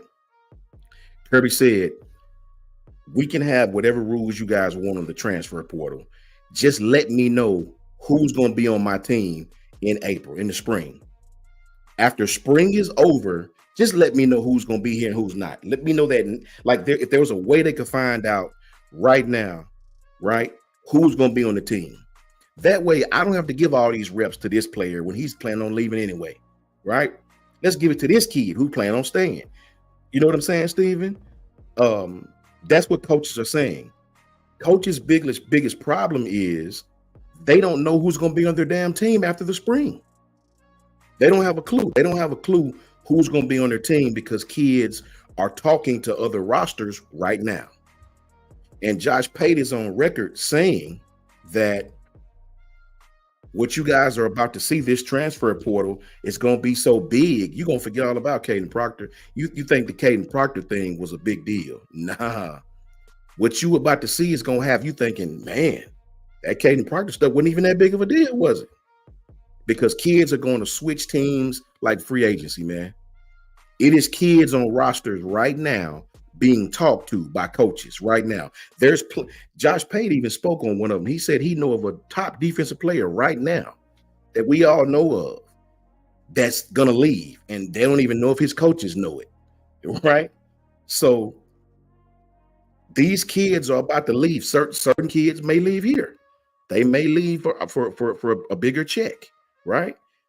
But every kid that leaves here you better believe there's already preemptive strategies to bring in another player from another roster. That's why I tell people, don't cheer the Caden Proctor thing on too much and don't boo him too much. Just kind of stay even keel, because yes, we won this time, but there are going to be some times where we won't win, right? Money says so. You know, there'll be other Isaiah Bonds on this team, right? They will be. But just like there's other Isaiah Bond situations, there'll be other Isaiah Bond situations where they're coming to Bama, right? So mix and match, musical chairs, whatever you want to call it, right? This is what's going on right now. And coaches' biggest things is coaches don't know who's out the door in the spring and who's going to stay. They don't know. They don't know. Kids will come to you saying, okay, I got an offer for $50,000 extra from such and such university. Is he telling the truth? He may be, right? Kids can kind of penny pick and kind of mix and match and kind of go to the highest bidder, if you will, right now. This roster shuffling is going on. If you don't believe me, look no further than Grant Nelson, right? Now, this is a kid that Alabama took a chance on. You come from North Dakota State. Half the people in the world don't even know where the hell that's at, right? Obviously, I do, because they got a great football program, and I like their Green Bay Packer colors, right? There's several people in the world that don't even know where the hell North Dakota is on the map. They can't tell you, right? So for Alabama to take a chance on this kid, for you to come and have the season that you did and get the pub and the publicity that you got, right? Let me tell you what he said. He said, well, if I now pick the first line of what he said. He said, if I do come back to college, meaning if you don't go to the pros, he said, I'm hoping it's Alabama. You see what I'm saying? He said, if I do come back to college, I'm hoping it's Alabama. I'm definitely going to talk to my agent, talk to the coaches, see what's best for me. Hopefully I can enter the draft process and get drafted. But if all else fails, hopefully it's Alabama coming back. Do you hear that? He's telling you in so many words, if another school offers me more money than Alabama offers me, and I have to come back to college, then it's Adi damn Yost to y'all. That's what he's telling you. That's what he's telling you, right? This is the same thing that's going on in football right now. The exact same thing. This is the very same thing that's going on in football, man, right now, right? Coach Al. What's up, Coach Al? Man, good to see you, Al, brother. Good to see you. And I watched that video, too. I got to get back with you about that, man. Outstanding. You hit the nail right on the head, as usual, Al, as usual. Al says, Coach Sean, it's a weird day in football when winning is not the first thing that matters. I do know this will not change. Bama is still going to be Bama. That's a whole fact. Coach Al giving you the real, man. I love Coach Al to death. You know what I mean? Hope we get him on this show, man. Love Coach Al to death. He's right. This is what's going on. Listen to what Grant Nelson said, guys. Grant Nelson said, you know, if I got to come back to college, I'm hoping it's going to be Bama. He's telling you right there, if another school offers me a nice check, I won't be back to Bama. And this is what's happening right now, guys. You have posturing going on right now on these rosters in all sports, especially the revenue generated sports. Can you imagine being a kid on a roster, getting a call from another Division I Power 5 coach saying, hey, listen, since you're not going to start there, such and such is going to start. How about coming on down the street to such and such? We'll give you what you're making over there right now, right? We'll give you double that.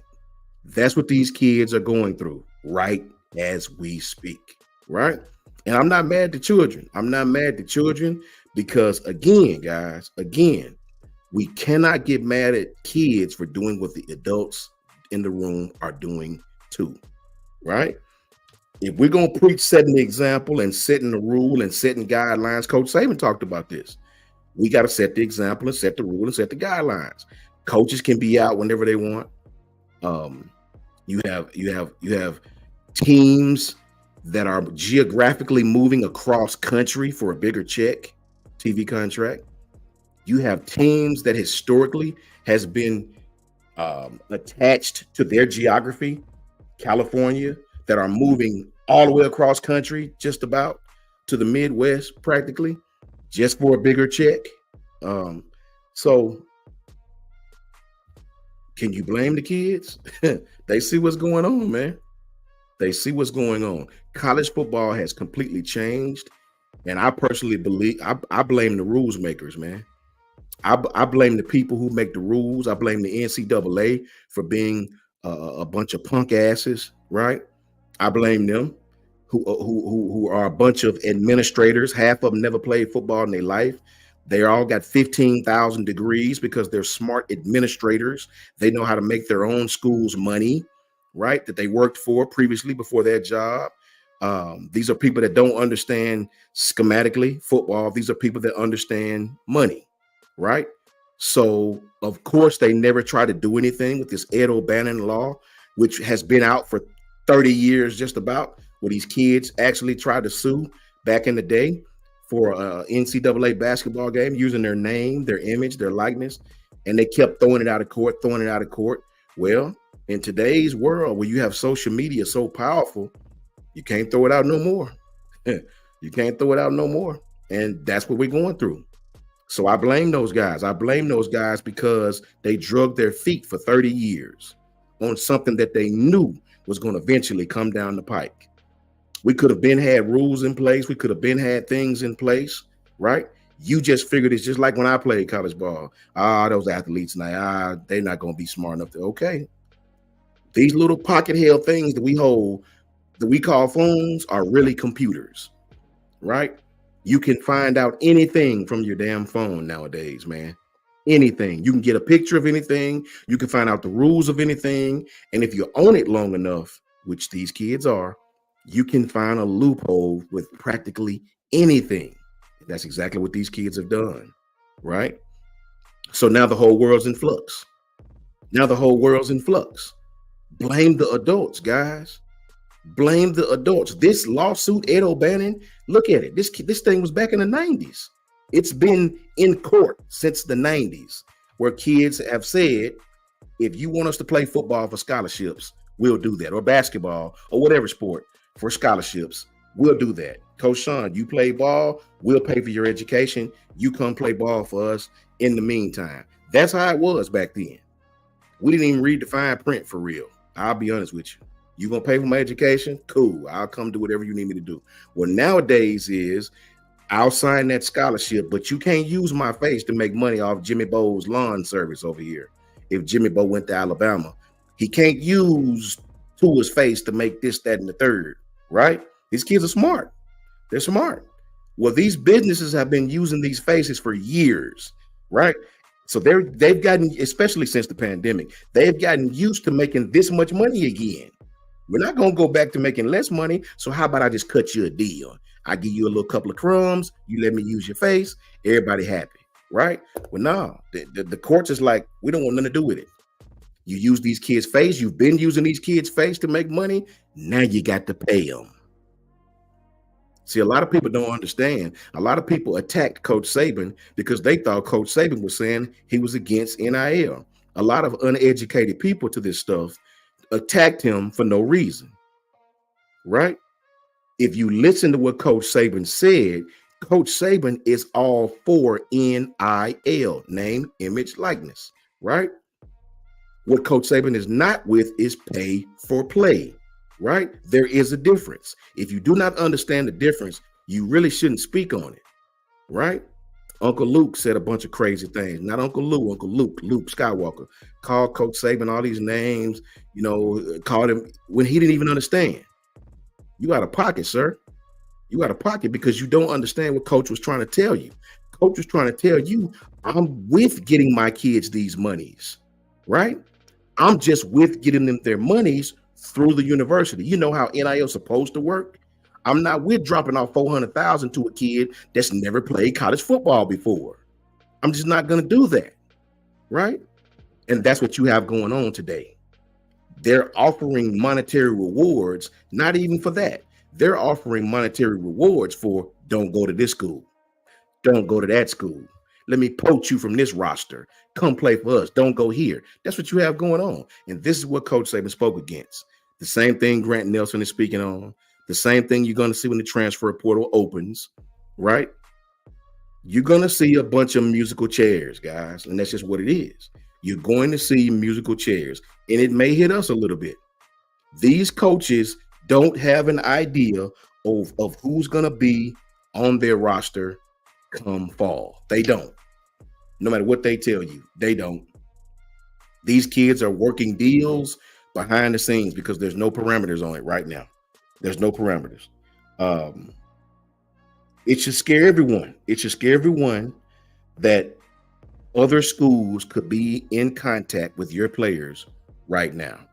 The only weaponry you have against that, the only weapons you have against that is for every player of ours that leave and go, we're going to take one of yours. And it may even be some of your best players. And this is a whole fact. Coach Son will give it to you real. He's going to give it to you straight. Never late. The truth is in the details. And this is what's going to happen. Everybody knows this. Me and the staff here, myself, Coach Jay, Coach Smoak, Ty, Coach Merrill, we have all been telling you this for months now. Right? We have preached this for months, and you guys are about to see it up close and personal, right?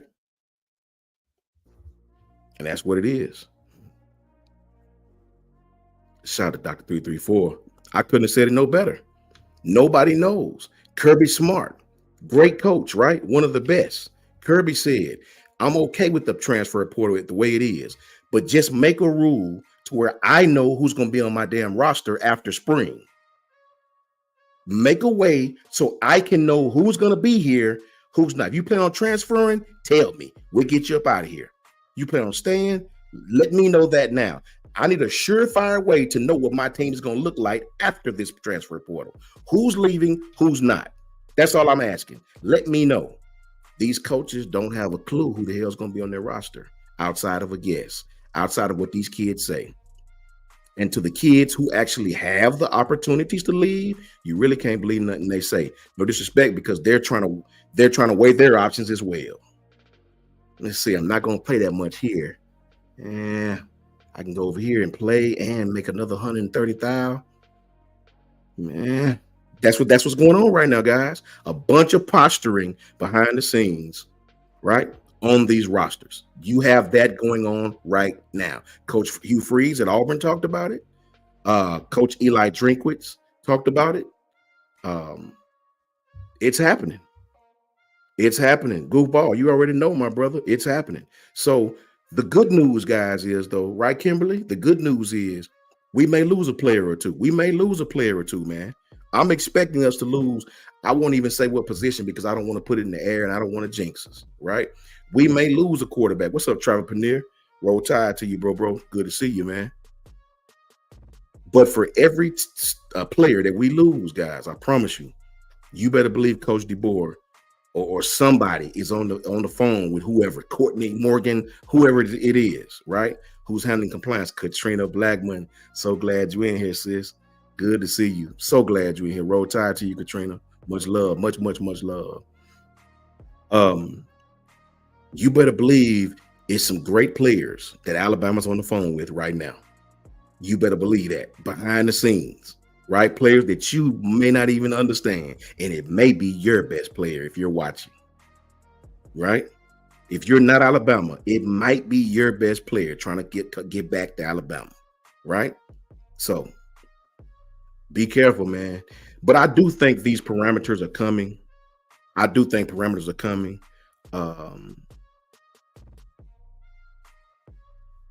Poetic Injustice says it's worse than that, though, Coach, because it's adults in their lives trying to make those deals and giving them crap advice. Yeah, that's a fact. Coach Saban spoke on that as well. And I see it both ways, Poetic. I see it both ways, man. Remember, all of us played this game, right? As well as some of you. I'll never take the school side over a kid. I just never will. I never will. I know how it is coming from humble beginnings. I know how it is growing up here, going to Chicago, living there, coming back here. I understand how it is to come from humble beginnings, man. I'll just say it like that, right?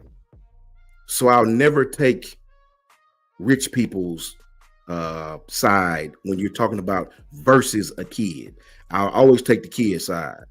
Now, in return for that, I'm not going to take the kid side if the kid is listening to outside people and you determine to make that decision based off what so-and-so said from the outside, who has no clue what the hell you're going through. He's just trying to boost his own pockets. Now, then I can't take your side because I want to educate you and let you understand. I've been telling people this, and this is what I told James Clemens High School. I said, please, I don't care what sport you guys play. I don't care how good you are. Please know what I'm about to say is the truth. And maybe you don't see it right now because everybody kissing your ass and you're the greatest thing since sliced bread. Remember what Coach Sean about to tell you. Nobody, not one rich person in the world is into giving money away for nothing. Nobody is going to give you a couple of $100,000 just because the sky blue and it smells like roses outside. Hell, I'll give you $100,000. Here you go. No, that's not how it works. They didn't get to where they are doing that.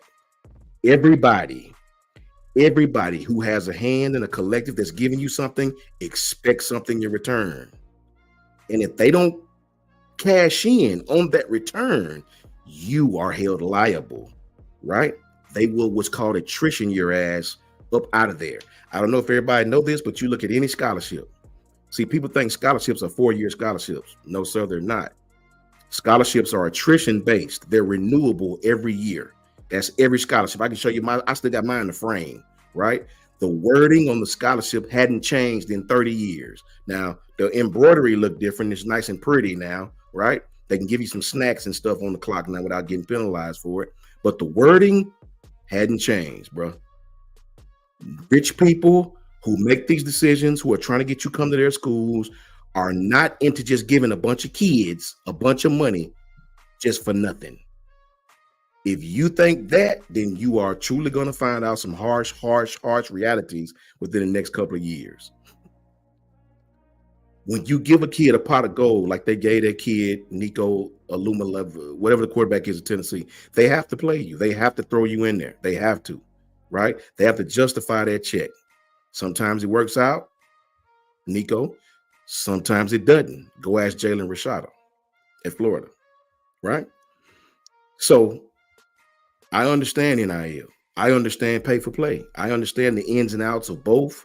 I understand that pay for play is illegal, but it's not illegal today because of the collectives, because there are no parameters. They hide it under the cloak of NIL. NIL deals are when you get to the school.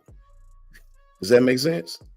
They're promising these kids these NIL deals, and some are true, some are not. Some are money grabs. Some are money grabs. Look, don't go to that school. We know they're leading for you right now. Don't go there. They set you up with an NIL deal for $60,000. We're going to give you $160,000, but you can't go there. That's why you see these kids flipping at the last minute. And I'm not mad at the kids for that. I'm only upset at the kids when they don't understand. When you take this kind of money and things of that nature, all these things are going to come back around the 360-degree turn, man. 180-degree turn. Uncle Sam's coming.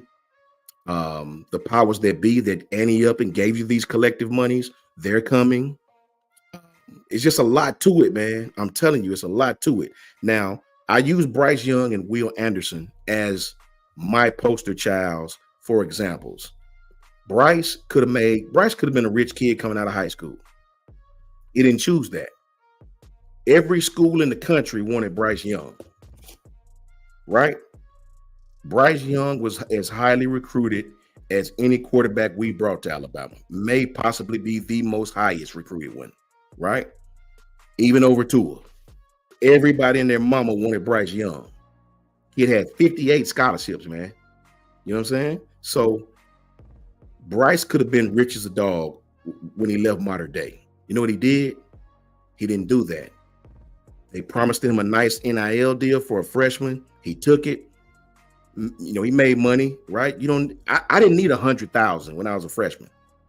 You give me $40,000, brother, I promise you that's me and my boys gonna be drunk for 15 days straight. That's just what it is at that time in my life, right? So you don't need $200,000, bro, when you're in college, right? So what did Bryce do? What did Bryce do undefeated? He came, he took his one NIL deal, he made money off of it. He got on the field, and then he made money off of his name, his image, his likeness. That's when the big deals start coming. No more $50,000 deals. That's when the cash apps start coming, right? That's when the Heisman house started coming. That's when Dr. Pepper started coming. Now you're talking about millions, right? And all Alabama wanted was to just put on the jersey. Alabama doesn't need your money. They want the publicity. They want that crimson jersey to be on television. That's all they ask. That is how NIL works, guys. You come to the university, you sign your package, you get your NIL deal, you get on the field, ball your ass out, and then everybody wants you. Everybody wants you in. And you can make as much money as you please legally. W-2s taken care of. Everybody's happy. Sign your deals all you want, brother. Right? That's how it works, man. Crimson Blood 22 says $22.22. Crimson Blood 22. Everyone is coming. Preach, Coach Sean. Taxman coming twice on. Hey, you better believe that. Taxman want his money too. Right? And a lot of these kids outside of summer jobs don't have a damn clue. Right? So a lot of these adults are seeing money signs, guys. And when the adults see the money signs, the kids' decisions get diluted, right? Shout out to Crimson Blood 22, $22.22 super chat. Thank you, Crimson Blood. That's straight from the entire staff. We appreciate you, man. You know, much love to you. Roll Tide to you and your family, brother. So, you know, this is just the beginning, guys. But one thing about it, and two things for certain. If you piss off enough rich people, right? If you piss off enough rich people, the rich people in the room who don't even like each other will band together to make damn sure you don't hurt their pockets, right? The SEC and the Big Ten don't like each other. It's no secret. We're direct competition with each other in everything. TV contracts, sports, student enrollment, everything. When the Big Ten and the SEC are now partners in working to find a better way of doing this, you better know stuff is coming. Rules, guardrails, parameters, they're all coming, man. And they're coming sooner, not later. It may be a little bit at a time. I don't think you're going to see just a big drastic change right off, right? But I do think some rules are coming. I really do believe that. It's out now. Lance Hunter spoke on it.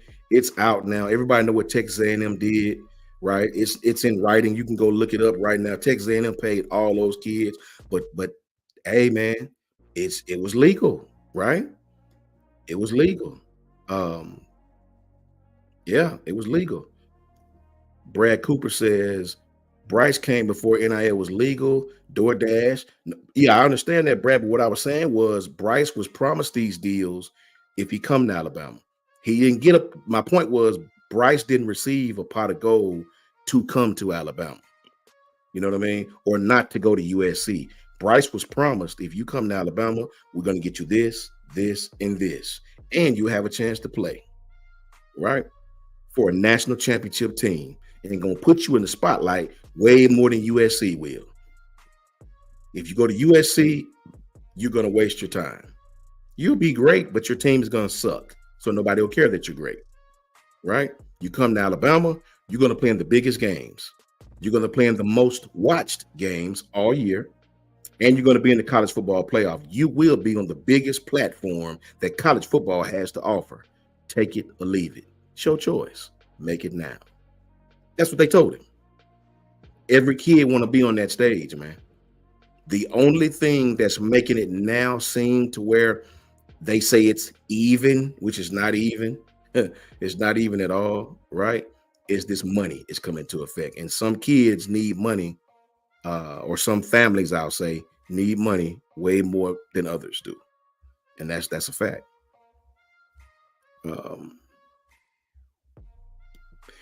I mean, Miami, here's the thing, Lance. Miami can do a lot of things that we can't do because they're a private institution. Miami doesn't have to report things. They don't have to do things we have to do. Thank you, Goofball. I appreciate you, brother. Miami is a private institution, man. By law, they don't have to report anything. They have private donors. They have private investors. They have private, everything is a private institution. Private institutions have a lot of money. Miami has a lot of money to play with, right? Now, the people who are making the decisions at Miami, I sort of scratch my damn head at them because you should have had a football stadium by now, right? You're in one of the most beautiful cities. Coral Gables is beautiful. I mean, I understand they have their bad areas, as every city do. But you in Coral Gables, man, right? You brag about how Miami is this great nightlife, but you don't have a damn stadium, man. You should have took a page from the University of Louisville. If you guys go back and look at Papa John's Stadium for the University of Louisville 15 years ago, it was this little 30,000 seat stadium. Wasn't no bigger than the school I played at, right? About 30,000 people in the stands, right? What did Louisville do? They got better in football. They got better. They kept adding on to the stadium, Today, I think Papa John's might hold around 50-something thousand, right? So that's how you do it. You should take a page from UAB in Birmingham. Tear some of those raggedy ass buildings down in Coral Gables, right? And down wherever it is. Clear it out, pay the money, and build you a 50,000 seat stadium and call it the Eye of the Hurricane or something, right? That way you keep all the funds at Miami. You don't got to pay the Dolphins $1 million, right? That way you can entice fans. You can have giveaways.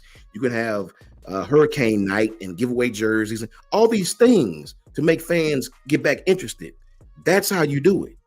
You don't keep paying the Dolphins $1 million every year to drive 40 damn miles that way to use their stadium. And you call it a home game? That's the stupidest I've ever heard in my entire life, right? In 2024, you're driving 40 miles to a home game. I've never heard of that before, man. But hey, shout out to them. Shout out to them. And then you only have 17 people in the stands. And speaking of 17 people in the stands, I shouldn't do this. But I'm going to have to. I have to. Shout out to Auburn. Shout out to all the wonderful trolls of Auburn who feel the need to troll Alabama and talk crazy. Your A-Day had 17 people. And that's counting the concession workers. Your A-Day had 17 people, bro. Great job. Maybe you should worry about that instead of worrying about Alabama. Maybe you should worry about that. Then stop worrying about Alabama, right? You had 17 people in your stands, bro. You understand? 17 people. Your coach is in his second year, going into a very important year. You had 17 people, counting the concession workers, in your stands. We're talking about Auburn. You had 17 people there, bro. And that's counting the hot dog people, right? Maybe you got a lot of bigger fish to fry than worrying about Alabama, because I guarantee we have at least 90, right? Right? So shout out to Auburn. We had more people at our closed scrimmage this past weekend than Auburn had at their A-Day. Wow. Wait a minute. I'm gonna give me a laugh off that. Ooh, that's that rich people laugh right there. Yeah, so they got a lot of fish to fry, bro. They got way more bigger. Do you know, Coach Smoak, if we had 17 people, I wouldn't be worried about what another fan base was doing. I'd be concerned about my own fan base. Bro, right? You trying to tell me that nobody's excited about what y'all got going on? All this talk going on these social media sites, and y'all didn't take time out of your busy schedules to take as much time as y'all put into these social media sites to troll Bama and to be losers. Y'all couldn't take time to actually go and evaluate what you actually going to be putting on the field next season, which ain't much when you talk about your secondary. Yeah. My God. Y'all thought y'all going to see plenty of grave diggers this year messing around. Crazy, bro. And shout out to my boy Antonio Kite, man. OG Spooty on Facebook. I went on his page. He had on that ugly Auburn gear. I said, man, that's on ugly as a, you know what I said. And he said that Bama stuff ugly too. I had to give him his, his props because he holding it down. I know he don't want to be there. That boy, I know, bro. But I'm glad it panned out the way it did, man. I heard you talking about transfer portal wins and losses earlier. I think at the end of the day, the only L we really took was Caleb Downs. And that's not to say like he wasn't replaced. He definitely was replaced. And I think with Red Morgan showing up the way he is right now, the way he trending, I think we more than set in our secondary. It's just depth. You don't have a lot of bodies just in case one or two go down. If two go down in the secondary, that's when you start getting concerned. But skill-wise, the way this scheme is set up, I think we're going to be good, bro. Did you see, I don't know if you heard the part where I was talking about Grant. Did you see what Grant Nelson said? Yeah. About, if I come back to college, I hope it's Alabama. Right. Like, that's the day and age we live in right now, man. Yeah, facts. All facts, man. That's what I was saying. All facts, man. And we do. Lance Hunter said we lose 8-10. We do. We lose them to the NFL. You know what I mean? If you're talking about to the NFL, you know what I mean? To the league. We don't lose them in the transfer portal. We lose them going to the league. We lost 10 people last year to the draft, right? 10 So what's the point you're trying to make, Lance? That we lose a lot of players every year and still whip your we still whip your Is that what you're saying? That's a fact. That's the whole fact. We still get it cracking. Yeah. Oh, I thought he was trying to say like, I thought Lance was. Who's the Auburn fan that was in here? Was it Lance? No. We was just talking about Auburn. We was just talking about Auburn. See, Lance, I thought we was. I'm sorry, Lance. I came in guns blazing. I thought you was the target. I apologize. I just came in ready. Lance with us. Oh, okay, my fault, Lance. Hey, come on back. I could pull them bullets back. They matching there. We could take them back. So I thought you was the target, Lance. I apologize. He said, hell no. Hey, I feel you, dog. I wouldn't want to be one of them either. Yeah, that's a fact. Bama's roster is completely changing. We completely having people step up every. Can you guys imagine if some of these kids stayed all 4 years like Devontae Smith and them did? You know what I mean? Just imagine if Drew Sanders would have stayed. That's a fact. Like, imagine Coach wouldn't let him play middle. He wanted to play middle. They trying to keep him on the edge. For what? When you had Dallas Carter and Will Anderson at the edge. You telling me you want to go out and get Henry To'oTo'o, who wasn't bad, but you had someone who had the same skill set that was but displayed they faster, bigger, but he was more physically imposing when it came to being a physical athlete on the field, right? To'oTo'o had the look. He had the smarts. You could tell that, but it just didn't click under Pete Golden. I think Drew Sanders would have had a lot more success. Drew Sanders was a fast. I feel like if Drew Sanders is there, we don't even waste time getting Trez Marshall out the portal type stuff. Yeah. Like, I saw his dad. His dad was like, he wanted to play middle linebacker, blah, blah, blah. That kid was good, man. He was good. An athlete. The dude played tight end in high school. I mean, free safety sometimes. Then you bring him to Bama, you put him on the edge where he could have played. He would have been all right. But the injury, then you see Dallas get his reps. Dallas wasn't coming off the field. Why you don't slide that athletic guy inside, line him up next to the likes of, I think it was, who was the leader in the group that year? Was it Dylan Moses? Christian Harris? No. It might have been. It wasn't Dylan Moses?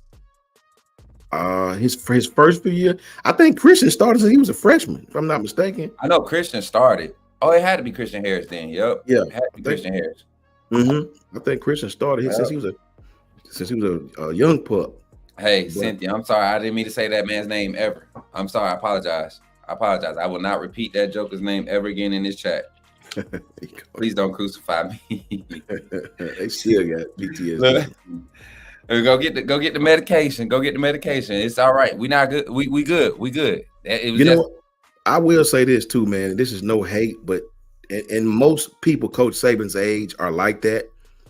Coach Saban was a little stubborn, man. You know, he had his way of seeing visions, and he ain't trying to change, right? I think that sort of hurt us a little bit with Drew, right? Yeah. You know, and Not you know, just him. yeah, not just him. Yeah, It was a lot of guys that left because of just his way, and it's not to say that it was a bad way. It's Right, what got Bama to this level. Yeah. But Coach Saban started. I think he saw that he was starting to become what he would preach against. He started becoming a dinosaur. He saw things a certain way. They worked a certain way for a while, and when they started to change, the changes started to catch up too. All right, Yeah. so recruiting, game on the field, like game planning on the field, in-game adjustments. It was like some games Coach Saban was 2 series behind. You know, when 4 or 5 years ago, you would see an adjustment either in that drive or next drive. You know, Tennessee game was a perfect game. Like that was old school Saban. After that mismatch with Braswell out there in the out there in coverage and play solid coverage, you know, was play decent. What you expect from an edge rusher against a 4-3 slot wide receiver squirrely. And so but you saw the adjustments. We went from that even front, we went back to the odd front, and then we did what we did. But I like what that we are in a new era. I did feel it creeping up on us. Like all the Georgia fans that was talking and barking, they weren't lying. They were catching up. They were, you know, they had reason to believe that they would be the next kings of college football. But even Coach Saban was able to muster up enough to shut that down before he retired. So I'm still gonna laugh at you. I was talking to my brother Lawton Riggs, and he was, you know, he 615. I got 2 Lawtons. Lawton 615. I think he's from Tennessee, I suppose. 615. But he was asking me, he said, Coach Sean, what do you think the biggest differences is in? And I relegate Kentucky. He relegated Kentucky. Why we couldn't never get over the hump at Kentucky lately. The same thing I'm about to tell you is what college football is today. And this is no disrespect, but it's just the truth, man. And I had to find this out the hard way myself, right? You have to be able to bend, man, to see what these young kids are saying. Anytime you have guys in their 60s and some of them in their 70s, and this is Kentucky, making decisions about 24-year, 20 and 22 and 18-year-old kids' decisions, that's when you have the disconnect. Anytime you have 60-year-old men who play golf making decisions on 17, 18-year-old kids' decisions and what should be going on, that's when you're going to have a detachment, right? It's going to be a detachment because kids today have zero, and not even going to say 1%. I'm going to say 0 in common with that generation. This is just the straight up truth. I hear it from these kids all the time, man. And I think that's what Kentucky is going through. You have people that were shooting John Calipari's ideas down, from what I hear. He had all this stuff he wanted to do, these other camps he wanted to do, and they was like, nah, we'll do it this way. This way it's been done here since blah, blah, blah, blah, blah. Well, this is 2024, man, and if you don't do it, Arkansas will. Yep. And this is a whole fact. You gotta keep up with the times, man. I think Coach Smoak spoke about that 2 years ago. Yeah, right? man. I spoke about this on the other panel I used to be on, like how recruiting was changing. You remember when in state, it was no question about Coach Saban, wherever he stepped in the state of Alabama, wherever he stepped, that staff didn't matter how many years, but you started seeing a disconnect because some of the staff that he was bringing on, they didn't know how to talk the talk. You had to come in. You had kids now that the only reason they know Coach Saban is because Alabama was winning national championships when they were. That's a whole fact. That's the only reason, bro. That's a fact. But now that they're older, and now you're talking about NIL and all that stuff, it's national championship. And Yeah. Like, come on, man. It's very few, and it's very far and few that you're gonna find those kids who want to win, like Coach Sanders was saying earlier. But we can't sit here in front and act like that we were still ahead in the recruiting aspect. I mean, you got to bring a different energy, man. It times change. It's inevitable. Like, Kids change big time. I mean, when kids are wearing hoodies, yeah, in 95-degree weather with no shirt on the bottom, just hoodies tied up right here. Yeah, I mean, that's a dangerous game. Like, these kids are different. They are dangerous, y'all. They imagine, Sean. Imagine like you was in high school in the 90s, right? Early 2000s. Yeah. So like, imagine trying to go to school in. See, like when I was in high school, freshman high school, we had Jabos and Dickie shorts. Yeah.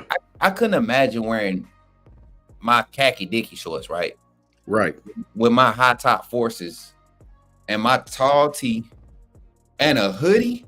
In Alabama? Yeah. In August? Yeah. Well, my mama would have whooped me, but would have slapped me or something. Boy, what you wearing there? You making me hot. You know how I feel. You making me hot. Look. And on the opposite side of that, when it's cold outside, these kids will have on slides at school. Slides. Yeah. Little girls when they look, you get what I'm saying? And then the boys now, they shorts smaller than the females. You remember when we was coming up, they got older. Yep. We used to wear shorts under our basketball shorts. Yep. You know what I'm saying? Like these kids now, bro, it's different. Man. You're right. They different, bro. They different. Even track and field, bro. I remember we used to have to wear them the spandex up under our stuff, the girdles and stuff. Yeah, tights as we call them. And we used to wear our uniform, you know what I'm saying, like over it. But we always made sure our stuff's like mid-thigh level type jump. That's a fact. Yeah, same. Yeah, same. Oh, hey, y'all, guess who called me up while I'm on live, y'all? Nah, you good, bro? This is special. Hold on, say what's up to the chat, bro. Hold on, bro. Say what's up to the chat. Huh? Say what's up to everybody. What's up, everybody? Is that Will? That's Will Carter, baby. Noah Carter's pops, man. What's up, bro? Will. Shout out to the young baller himself, who is Noah Carter. Shout out to the father, that monster, Will Carter. Will, what's up, Will? What's cracking? Shout out to Ebony. He was just hitting me up. We always check in, you know, we family. Yeah. Ebony and Noah and Isaiah be here this weekend. So it's gonna be and we got a special announcement, bro. You gonna be here too, right? Yeah, I'll be there. So you know, I had to flex a little bit. Not flex. Me and some of the team, you know what I'm saying? Some of the team, we had to step a little bit. And everybody was wondering what we're gonna do. You know, Colin and T, they've been busy making sure all of our credentials and stuff is set up for A-Day, trying to make sure. So they didn't really have time to plan a meet and greet event or actually like put out information about exactly where we're gonna be. All that information will be put out this week, like during the week. So y'all will be able to get reminders as we get our updates. Y'all will get y'all. But one thing we are setting up for sure, and that will be put out tonight after this live. A-Day after party at Bolero. We got a reservation from 8 p.m. to 11, right? We're gonna I think right now we got 4 lanes. We can add more, but I got 4 lanes set up. A lot of people probably not gonna want to bowl anyway, but if you want to pull up, we're gonna be providing all the information after this segment tonight, and I think it's gonna be a good time, man. It's gonna be a good time, bro. But he talking to wife. You gotta get off. Smoak. Well, go ahead. I already seen it. Yeah, it's homework time, bro. I already seen it. When you hit the mute button, and you can just back. What's up, man? There she go, twin. Thank you. Oh my God. There she go. I love it. What's up, baby girl? Hi. Look, you talk to the chat. This is your segment. Here you go. Go ahead. Do your thing. Thank you. See, I'm welcome here. Thank you. I'm gonna take this too. Thank you so much. Look, is she coming to A-Day with y'all? Yeah, she'll be there. Uncle Smoak get to meet the baby for real.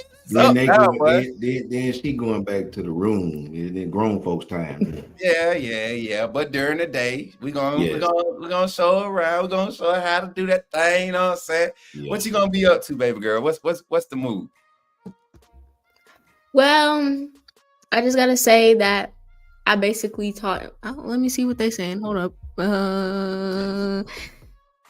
Why are you talking about me? Go ahead. Okay. You should tell him to stop harassing me. Please, Yeah. thank you. Stop being mean to my niece, bro. I'm you know. I try to be good. Look, long as she got them A's and B's, I'm gonna do what she wants, man. And that's the thing. She gonna have them ain't nothing. You know what I'm saying? See, really, y'all know what? And I'm gonna tell the truth for him, niece. Sean don't be helping her with the homework, y'all. He really just there for like safeguarding reasons because that's the way they got us doing math. It's ridiculous math, bro. It's ridiculous math. They're like 1 + 1, but then we gotta carry the 1, and then we gotta subtract the 1, and then we gotta add the 1, and then I'm like, okay, just tell me the answer. Make my damn head hurt. Make my head hurt, man. That part. Yeah. That part. Crimson Blood 22 says the real Crimson Pistol. Hey, she got a personality too, man. That's somebody donated. Tell them thank you. Okay, thank you so much. Crimson Blood 22. Yeah. Look, we gotta let Coach Smoak go. He gotta do his segment, baby. You know what I mean? I ain't gotta do that. So listen, bro. Shout out to the undefeated, man. Say it. So shout out to the undefeated. Shout out to the undefeated, as always. We appreciate y'all. Roll Tide to y'all, man. Coach Smoak killing it as he usually do. Here I come, baby. And I see y'all tomorrow, man. Roll Tide to you all, man. Roll Tide. Bye, baby girl. Bye. Man, I love it. See, this is a real family network, man. Y'all don't get that nowhere else. Who else ain't gonna trip about their kids pulling up, man? I wish my baby girl was here to pull up on me. Y'all remember how Mari and man used to pull up on us, man? I love the family, bro. I love the family. I love the family vibes. Y'all know I'm all about that, man. But we got vibes tonight, man. We got to close out this segment. We really not going to be on here too much longer, man. I've been popping in and out. We really just been, don't be shortcutting parents. What you talking about? Oh, yeah, they definitely going to take over. Y'all know once my kids come visit in the summer, it's up. It's up. They're going to be on every segment. I might let Man do a segment by himself. Y'all know my son, he look exactly like me. I'm going to give him a pair of reader's glasses. As a matter of fact, y'all know it's crazy. Man got an eye appointment Thursday. So hopefully he blind like his daddy so he could look like me some more. So let's just hope. Let's just hope. Megan, you didn't hear about the birds? You didn't hear about the birds? Should I tell y'all? Should I tell the story? Nah, we'll save it for outside with Coach Smoak.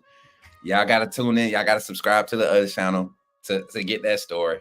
But let's get into some football talk before we end the night, y'all. I know we've been talking a lot of different things. We've been talking at the Trolls tonight. I want to know some early predictions. We're going to jump into it for real. Like, I really want y'all to lock in. I want early predictions. And we're going to go position by position, all right? We're going to go position by position. And we're talking about we're not even going to do predictions. Let's talk about who we're excited to see, and let's talk about let's kind of expound on it. Let's just freestyle it. Let's go to the secondary. Let's start off in the secondary first. We're going to jump right in it. Lock in with me, y'all. Lock in. Lock in. Lock in, baby.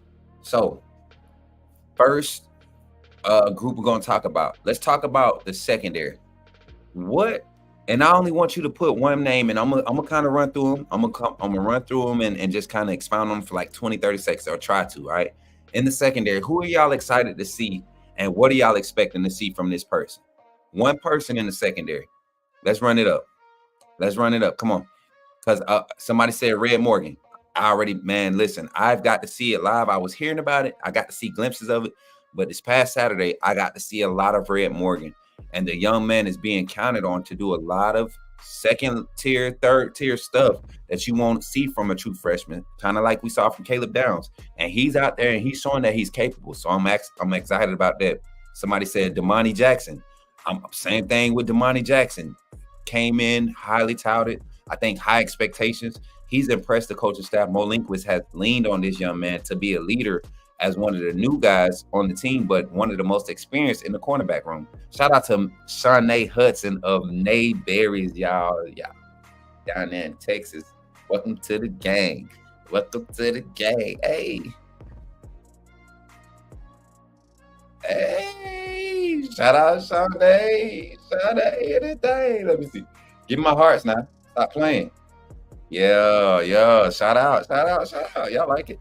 Damani Jackson, I saw that though. Tony Mitchell, Sean Williams. Y'all heard me ask a question about Tony Mitchell to Coach Mo Linquist the last time we had defensive coaches interviews.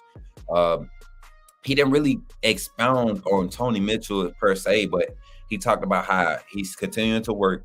And we don't have a lot of guys in the secondary, but for the position that Tony plays, that's where the most experience came back. You got to think Keon Sabb transfer, Devontae Smith, Malachi Moore, Brayson Hubbard is in that group. Drake Kirkpatrick has been making a lot of strides in that group. That safety corner Rover Husky look that Drake Kirkpatrick has been. Red Morgan, who's a true freshman, he's actually worked his way into the first team. So Peyton Woodyard, another guy that I'm excited about, he's worked his way. So I think we got a lot of guys to look forward to. A lot of Damani Jackson, Devontae Smith, healthy. That's going to be huge, right? That's going to be huge. Jaleel Hurley.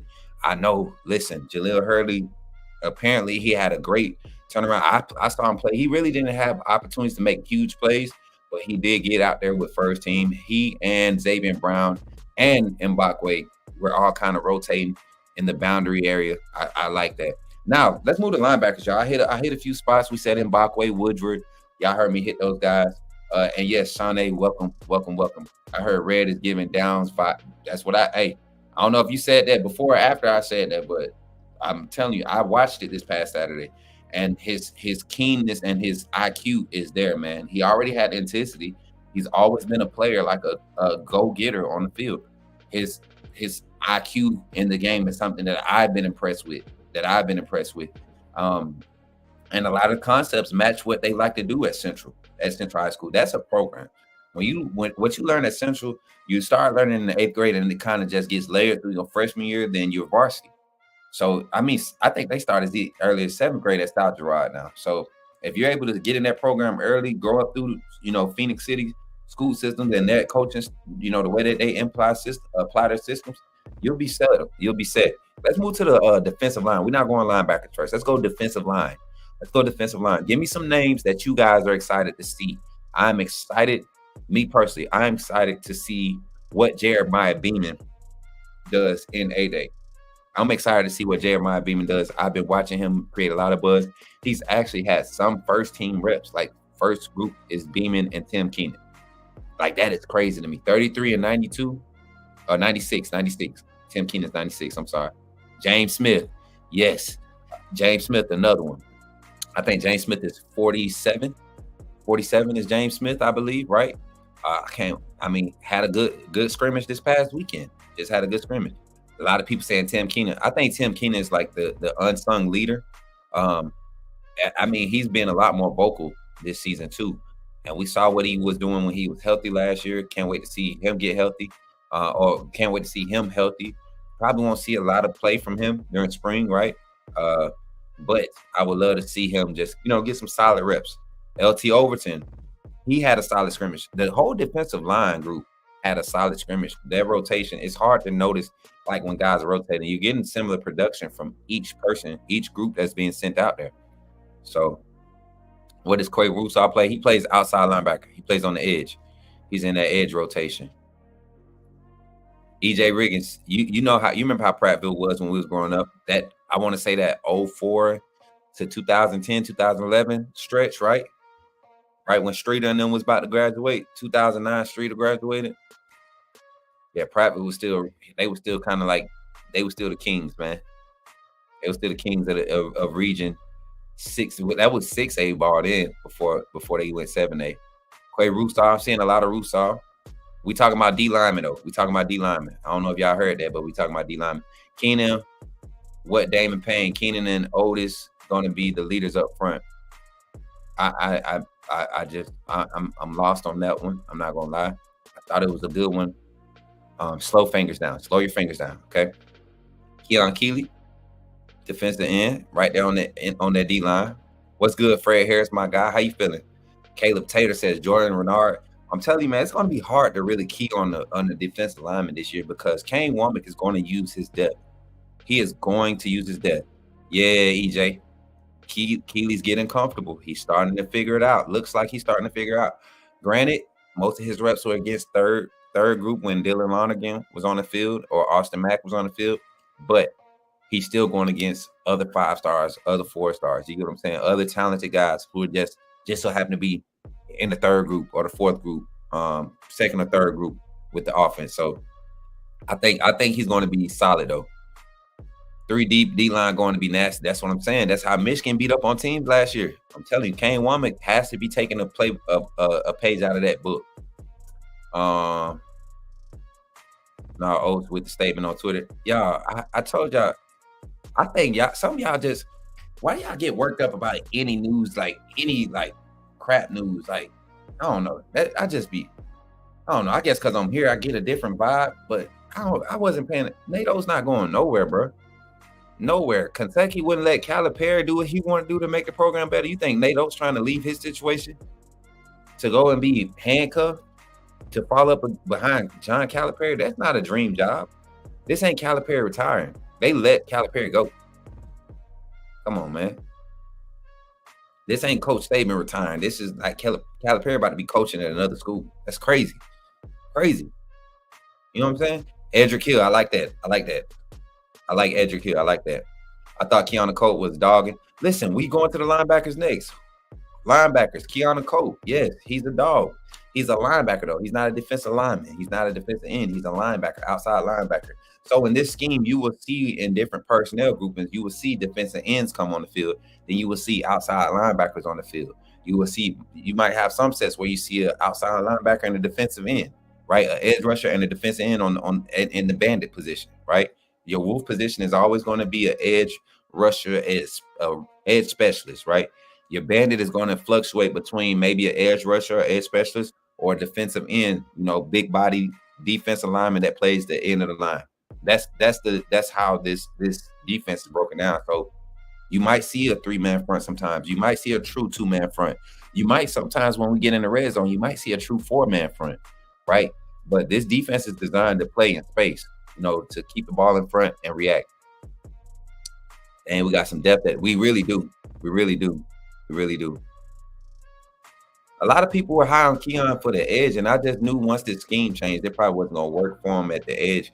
But he's getting some good work at the DN spot, and I like what he's doing. Linebackers, outside linebackers, who y'all excited about? Outside linebackers. Or less linebackers in general. That includes Q Rob, that's Quay Roussard, that's Keanu Colt, that's Yanzi Pierre.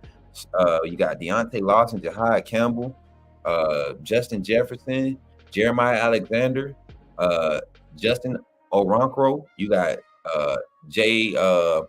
What's Jay's last name? Golly, I forget the boy last name. Jay something. Sterling Dixon. Who else in this freaking edge room, bro? The linebacker room is deep. Quay Roussard. Quay Roussard is the 3rd one in rotation right now.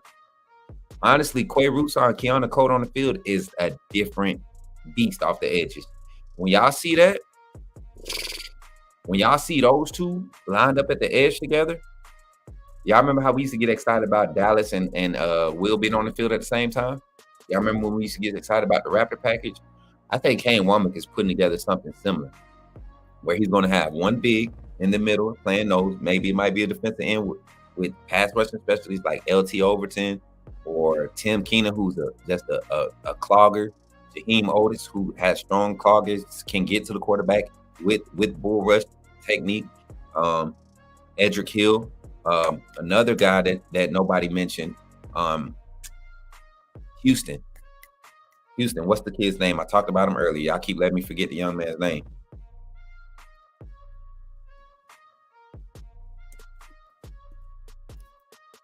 I keep forgetting the young man's name, and I feel so garbage because he's really out there going crazy.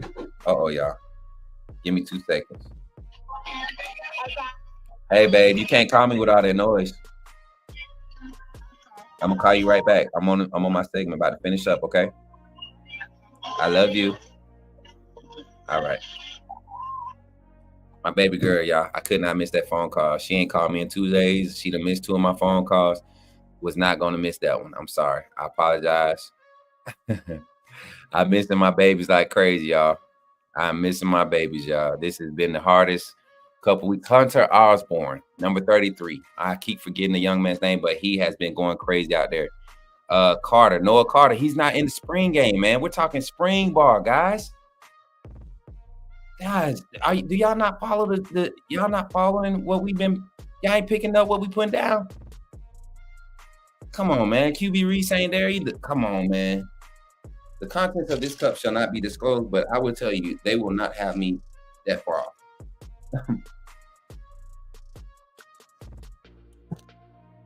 Stephen Angle, I think you're wrong. He's not there yet. That's what I'm saying, y'all. Don't calm down. He's not there yet. He'll be here Friday, but he's not going to be in the A-Day game. We're talking A-Day. Oh, man. Yeah, man. I mean, the whole linebacker defensive line situation is crazy deep. I mean, I said Q-Rob, Jeremiah Alexander. I'm gonna just keep on naming people that I've seen, numbers that I've seen just show flashes this past weekend. Yanzi Pierre, Jay Sean Ross, 43. That's who that is. 43 making noise, y'all. 43 is making noise. Trust me. 43 is making some serious noise out there as a true freshman. Corey Rousseau is the dog. I mean, nobody said Tim Smith. He's the OG of the crew. I think we kind of forget about him because of, his limited play last year, but it's going to be the same way, except now he's going to be fresh. It's not going to be limited play because of, playing favorites or not rotating. It's going to be limited play because that's what they're going to do. And everybody's going to be able to make fresh plays all game on the defensive side. Just watch and see. I remember back in the day, be like, you can't get a rhythm like that, man. The game is so fast now. You either come in ready or you're not ready at all. Like, no matter when you come in. All right, let's jump. So did we do everywhere on the defense, right? We did secondary. We did linebackers. We just did linebackers. We did D-line. Let's go to the offensive side. Who are y'all excited to see on the offensive line? What? Not just who y'all excited to see. With Jaden Roberts being out, who do y'all speculate is going to have some opportunities at the right guard position to kind of move up on the depth chart? You got guys like Casey Poe. He has some reps there. Olis Alanine had some solid reps there this past weekend. William Sanders, I can't remember if he was playing tackle or guard. William Sanders, I can't remember which one he was playing, but he was out there with the second group and third group. Ionoda, another guy who's been getting some work at tackle. Naquil Bertrand had some nice work at left tackle this past weekend and had a few reps where he lost. But out of he and Elijah Pritchett, I think Bertrand won this scrimmage. And they were kind of neck and neck last scrimmage. So Elijah Pritchett, like I said, Rock Montgomery came in at left guard for the second team. Also played a little. I think he had like maybe a drive at center. I can't remember. I left like with maybe 20 minutes left. I had to run to the car. Ephraim Davis, the defense could have stopped the run the first scrimmage. The second scrimmage, they played it a lot better. But what was happening is the defense was getting thrown a lot of concepts. And the first time the concept was getting thrown at them, there was a lot of success by the offense. But what's been happening is, and what I saw happen, and Coach Kalen DeBoer even said this, every time there's a mistake made, there's an immediate adjustment being made. So guys are learning quickly. Y'all got to understand this is a new scheme. So I think that the way that they keep making adjustments, you won't see jam and justice on every team. There are very few teams who have that caliber of running back. So Elias and McVay, McVay, he struggled a little bit at right tackle. He had some runs at left tackle also. Played a little bit better on that left side, which where I thought he would play best. I thought he would be better on the left side, but he struggled at the right a few reps. Not he didn't get whooped, But he did struggle a little bit. I can't wait to see Rock, man. Wilkin Formby is going to start. I told y'all that at the beginning of the season. I didn't know which side, which left or right, but you could not tell me that Wilkin Formby wasn't going to get a chance to start this year with the tackle position needing the answer, right? Oh, Formby it's not even in better shape. You got to understand, Formby had a lot of baby weight on him. He was a big kid, finally coming in, getting into that program. I think he could have had the same type of progress and progression as Caden Proctor last year if he got the opportunity to play. But as far as technically sound, Formby was the most technically sound freshman we had last year. Brailsford played guard before he moved to center. I can neither confirm nor deny. Yeah, so offensive line. So I think we talked good about the offensive line. Let's jump to the quarterbacks. Let's jump to the running backs. We're gonna do quarterbacks last. Running backs. I think everybody's just excited to see how good this running back room is overall, because that's all we've been hearing. They're good. Asked Coach Sheridan about the running backs. Guess what Coach Sheridan said? Good. Well, how do you feel about your running backs? Good. All of them. Good. That's all he could say. All of them good. And I think with this group, like he said, and that you could see it, you could kind of see it in practice, and you saw it unfold at the scrimmage. Both pairs of backs feel like they are thunder and lightning for each other. You know, I feel like that's a good thing to have when nobody's concerned about the amount of carries, but being able to do their job. So, like, if you need thunder, I need to be going in, coach. If you need lightning, I need to be going in. And that's a good thing to have, that type of continuity in the running back room, because if you notice, the past 5-6 years of college football, you've seen very few teams have one cattle horse. Most of these teams that have successful high-power offenses have 2 or 3 running backs with solid stats. You may have one guy that's just going crazy with, 1,000 plus, and the other 2, 600, 650, both of them. And it's a lot of different ways you use them. So we have that availability. Haynes, D Hill, I see y'all. Haynes, Young, I see y'all. Adams back, y'all. Adams back from his nap. He heard quarterback, so his ears perked up. He ready to talk about Ty Simpson again. Oh Lordy. I'm not even gonna give it to you. Let's go to the wide receiver room. I think everybody's probably just overall excited about the running back room. See how good they are. They really are. They're good. Wide receivers. Give me some names. I need one name from everybody. I think a surprise for most. Some might not think it's a surprise, but I think a surprise for most of the fan base who doesn't pay attention to anything past what the media pushes out. I think Emmanuel Henderson is really going to turn some heads. I saw him working out of the slot. I saw him working at the X position. Emmanuel Henderson's route running has become so much better. He looks like a wide receiver. Not with that number, though. I definitely wish he would change his number. Because 24 and Jaron Hamilton, 23, both of those guys. Jaron Hamilton, y'all, Jalen Hill going down might have been what Jaron Hamilton needs to solidify his ability to contribute to what this team is going to need. Cole Adams is another one who's taking advantage of. And the thing is that there was never any limited reps. All these wide receivers are getting opportunities. They're spreading the workload, because I think one of the main philosophies of this staff is using their depth. We want to use our depth no matter if it's on the offensive or the defensive side of the ball. So especially at the wide receiver position, we got a lot of guys. Yes, E-Man is definitely going to be it. Bubba Hampton has been going crazy.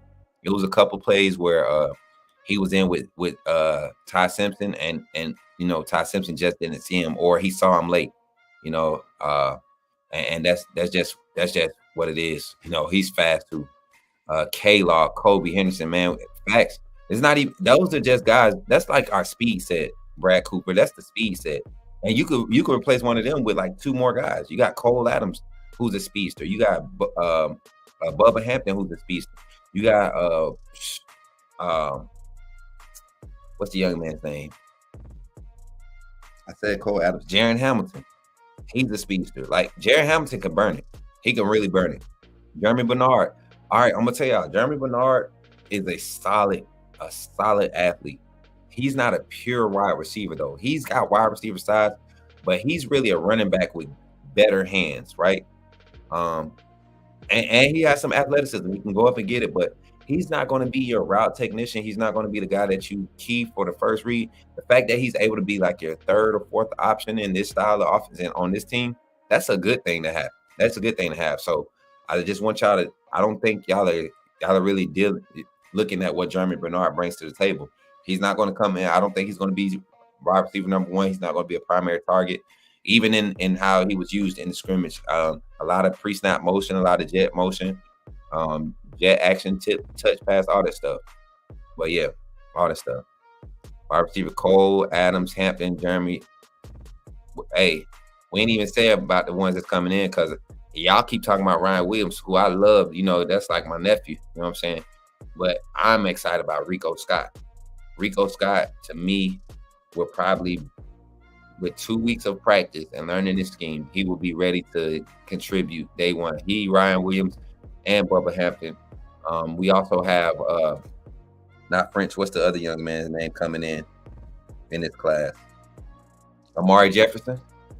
Yeah, he's going to be solid too. He's going to be solid. Now, let's move to the tight ends. I know y'all seen, y'all heard my analysis on the tight ends. One tight end that I'm excited to see, and I just feel like he's just waiting for his opportunity, and he's going to explode on the scene, and he's just going to be this sneaky 500 plus receiving yards, 6 touchdown type of guy, Danny Lewis. Danny Lewis is going to just quietly just serve consistency. He's going to serve reliability, and I like that for him. He's a 6'5", 6'4", 6'5". 255, 260. And then you got CJ Dupree, who's right there in the same. I mean, Coach Sheridan was talking about it. You know, you don't usually get an athletic tight end room with big guys that can move like them, right? Robbie Oats, 6'4", 255, 260 right now. Like Josh Cuevas is probably the smallest in the room next to Jay Lindsey, who's a true freshman. Josh Cuevas is right at 6'4", 6'5", about 245, 240, right? And then you got Jay Lindsey's 230, 235, young guy, more of a hybrid skill set. I thought he was more of a H-back skill set, but he's definitely a hybrid. You can split him. He's going to be specimen too. Like next year, he's going to be a solid guy to watch out. Yeah, we're not forgetting Robbie Ouz, my guy. We're not forgetting. We stacked everywhere, Brad Cooper. I think we forgot. I think some of our fans forgot. I think a lot of our fans forgot. Yeah, man. All right, Jay Jackson. I'm about to head up out of here too. Right after we talk about this quarterback room. Y'all know we got to end it with the QBs. So let's hear it. Who y'all excited to see?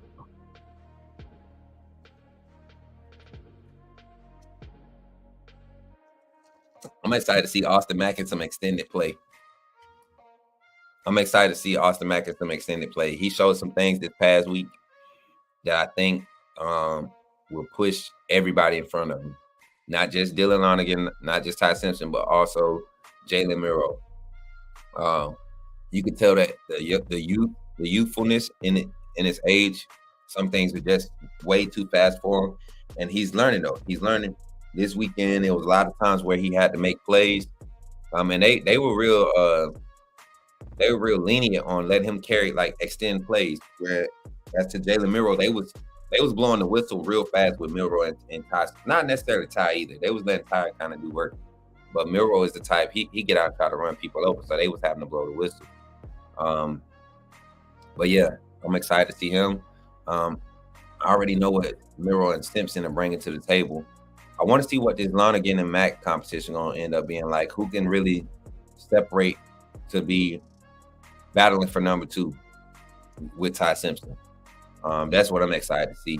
And I honestly believe Mack might have made some solid, huge strides. And Lonergan had a nice touchdown pass. It's just Mack, he's 6'6", 225, 230. Has legs, has an arm. I mean, you get virtually the same quarterback with Lonergan, just smaller, right? Lonergan just has a different type of ability with dissecting the offense. I think his thing is kind of slow on the release, right? And also not very athletic. He can't get out and move as good as the ones in front of him. But pro style quarterback, traditional quarterback, I like Dylan Lonergan to be my guy. How DeBoer's added to his skill set. Yeah, I think we're going to see a lot of basic things from Milroe because of how he's been. I'm telling you all, it was a few plays during the scrimmage where I was wondering why Milroe wasn't looking down, wasn't trying to force anything downfield. And it, to me, doesn't look like he was scared because when they needed it, he was on point. Like the Kendrick Law dig route where it was a drop, literally in Kendrick's hands on the dig route, coming across the middle of the field. Milroe throws him in stride. It's just a small mishap. Kendrick doesn't bring it in. So, and then also I think was that Kobe that dropped the pass? It might have been Jeremy Bernard that dropped the pass from Milroe, but one of those two dropped the pass, and everybody's accountable. It wasn't one of those things where a whole bunch of drops. The ball really didn't touch the ground a lot with either quarterback. Ty Simpson had 3 or 4 overthrows in the first 2 drives, but he made up for them with big plays with his legs or a big completion.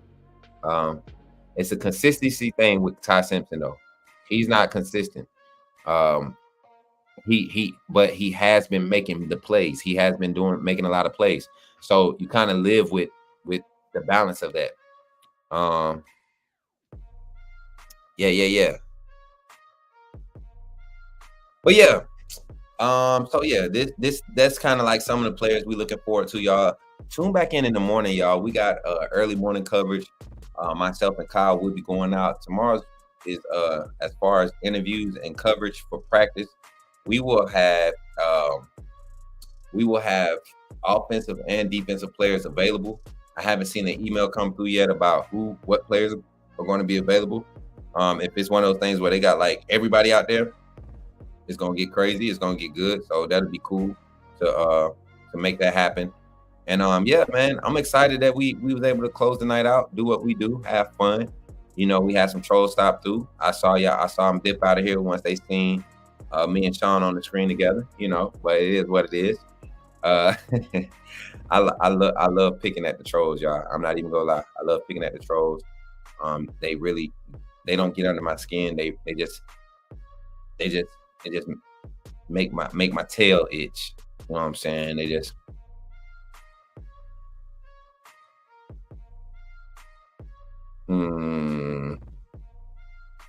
Oh, Shane is late. Shane that came in the party late. Somebody tell Shane he late.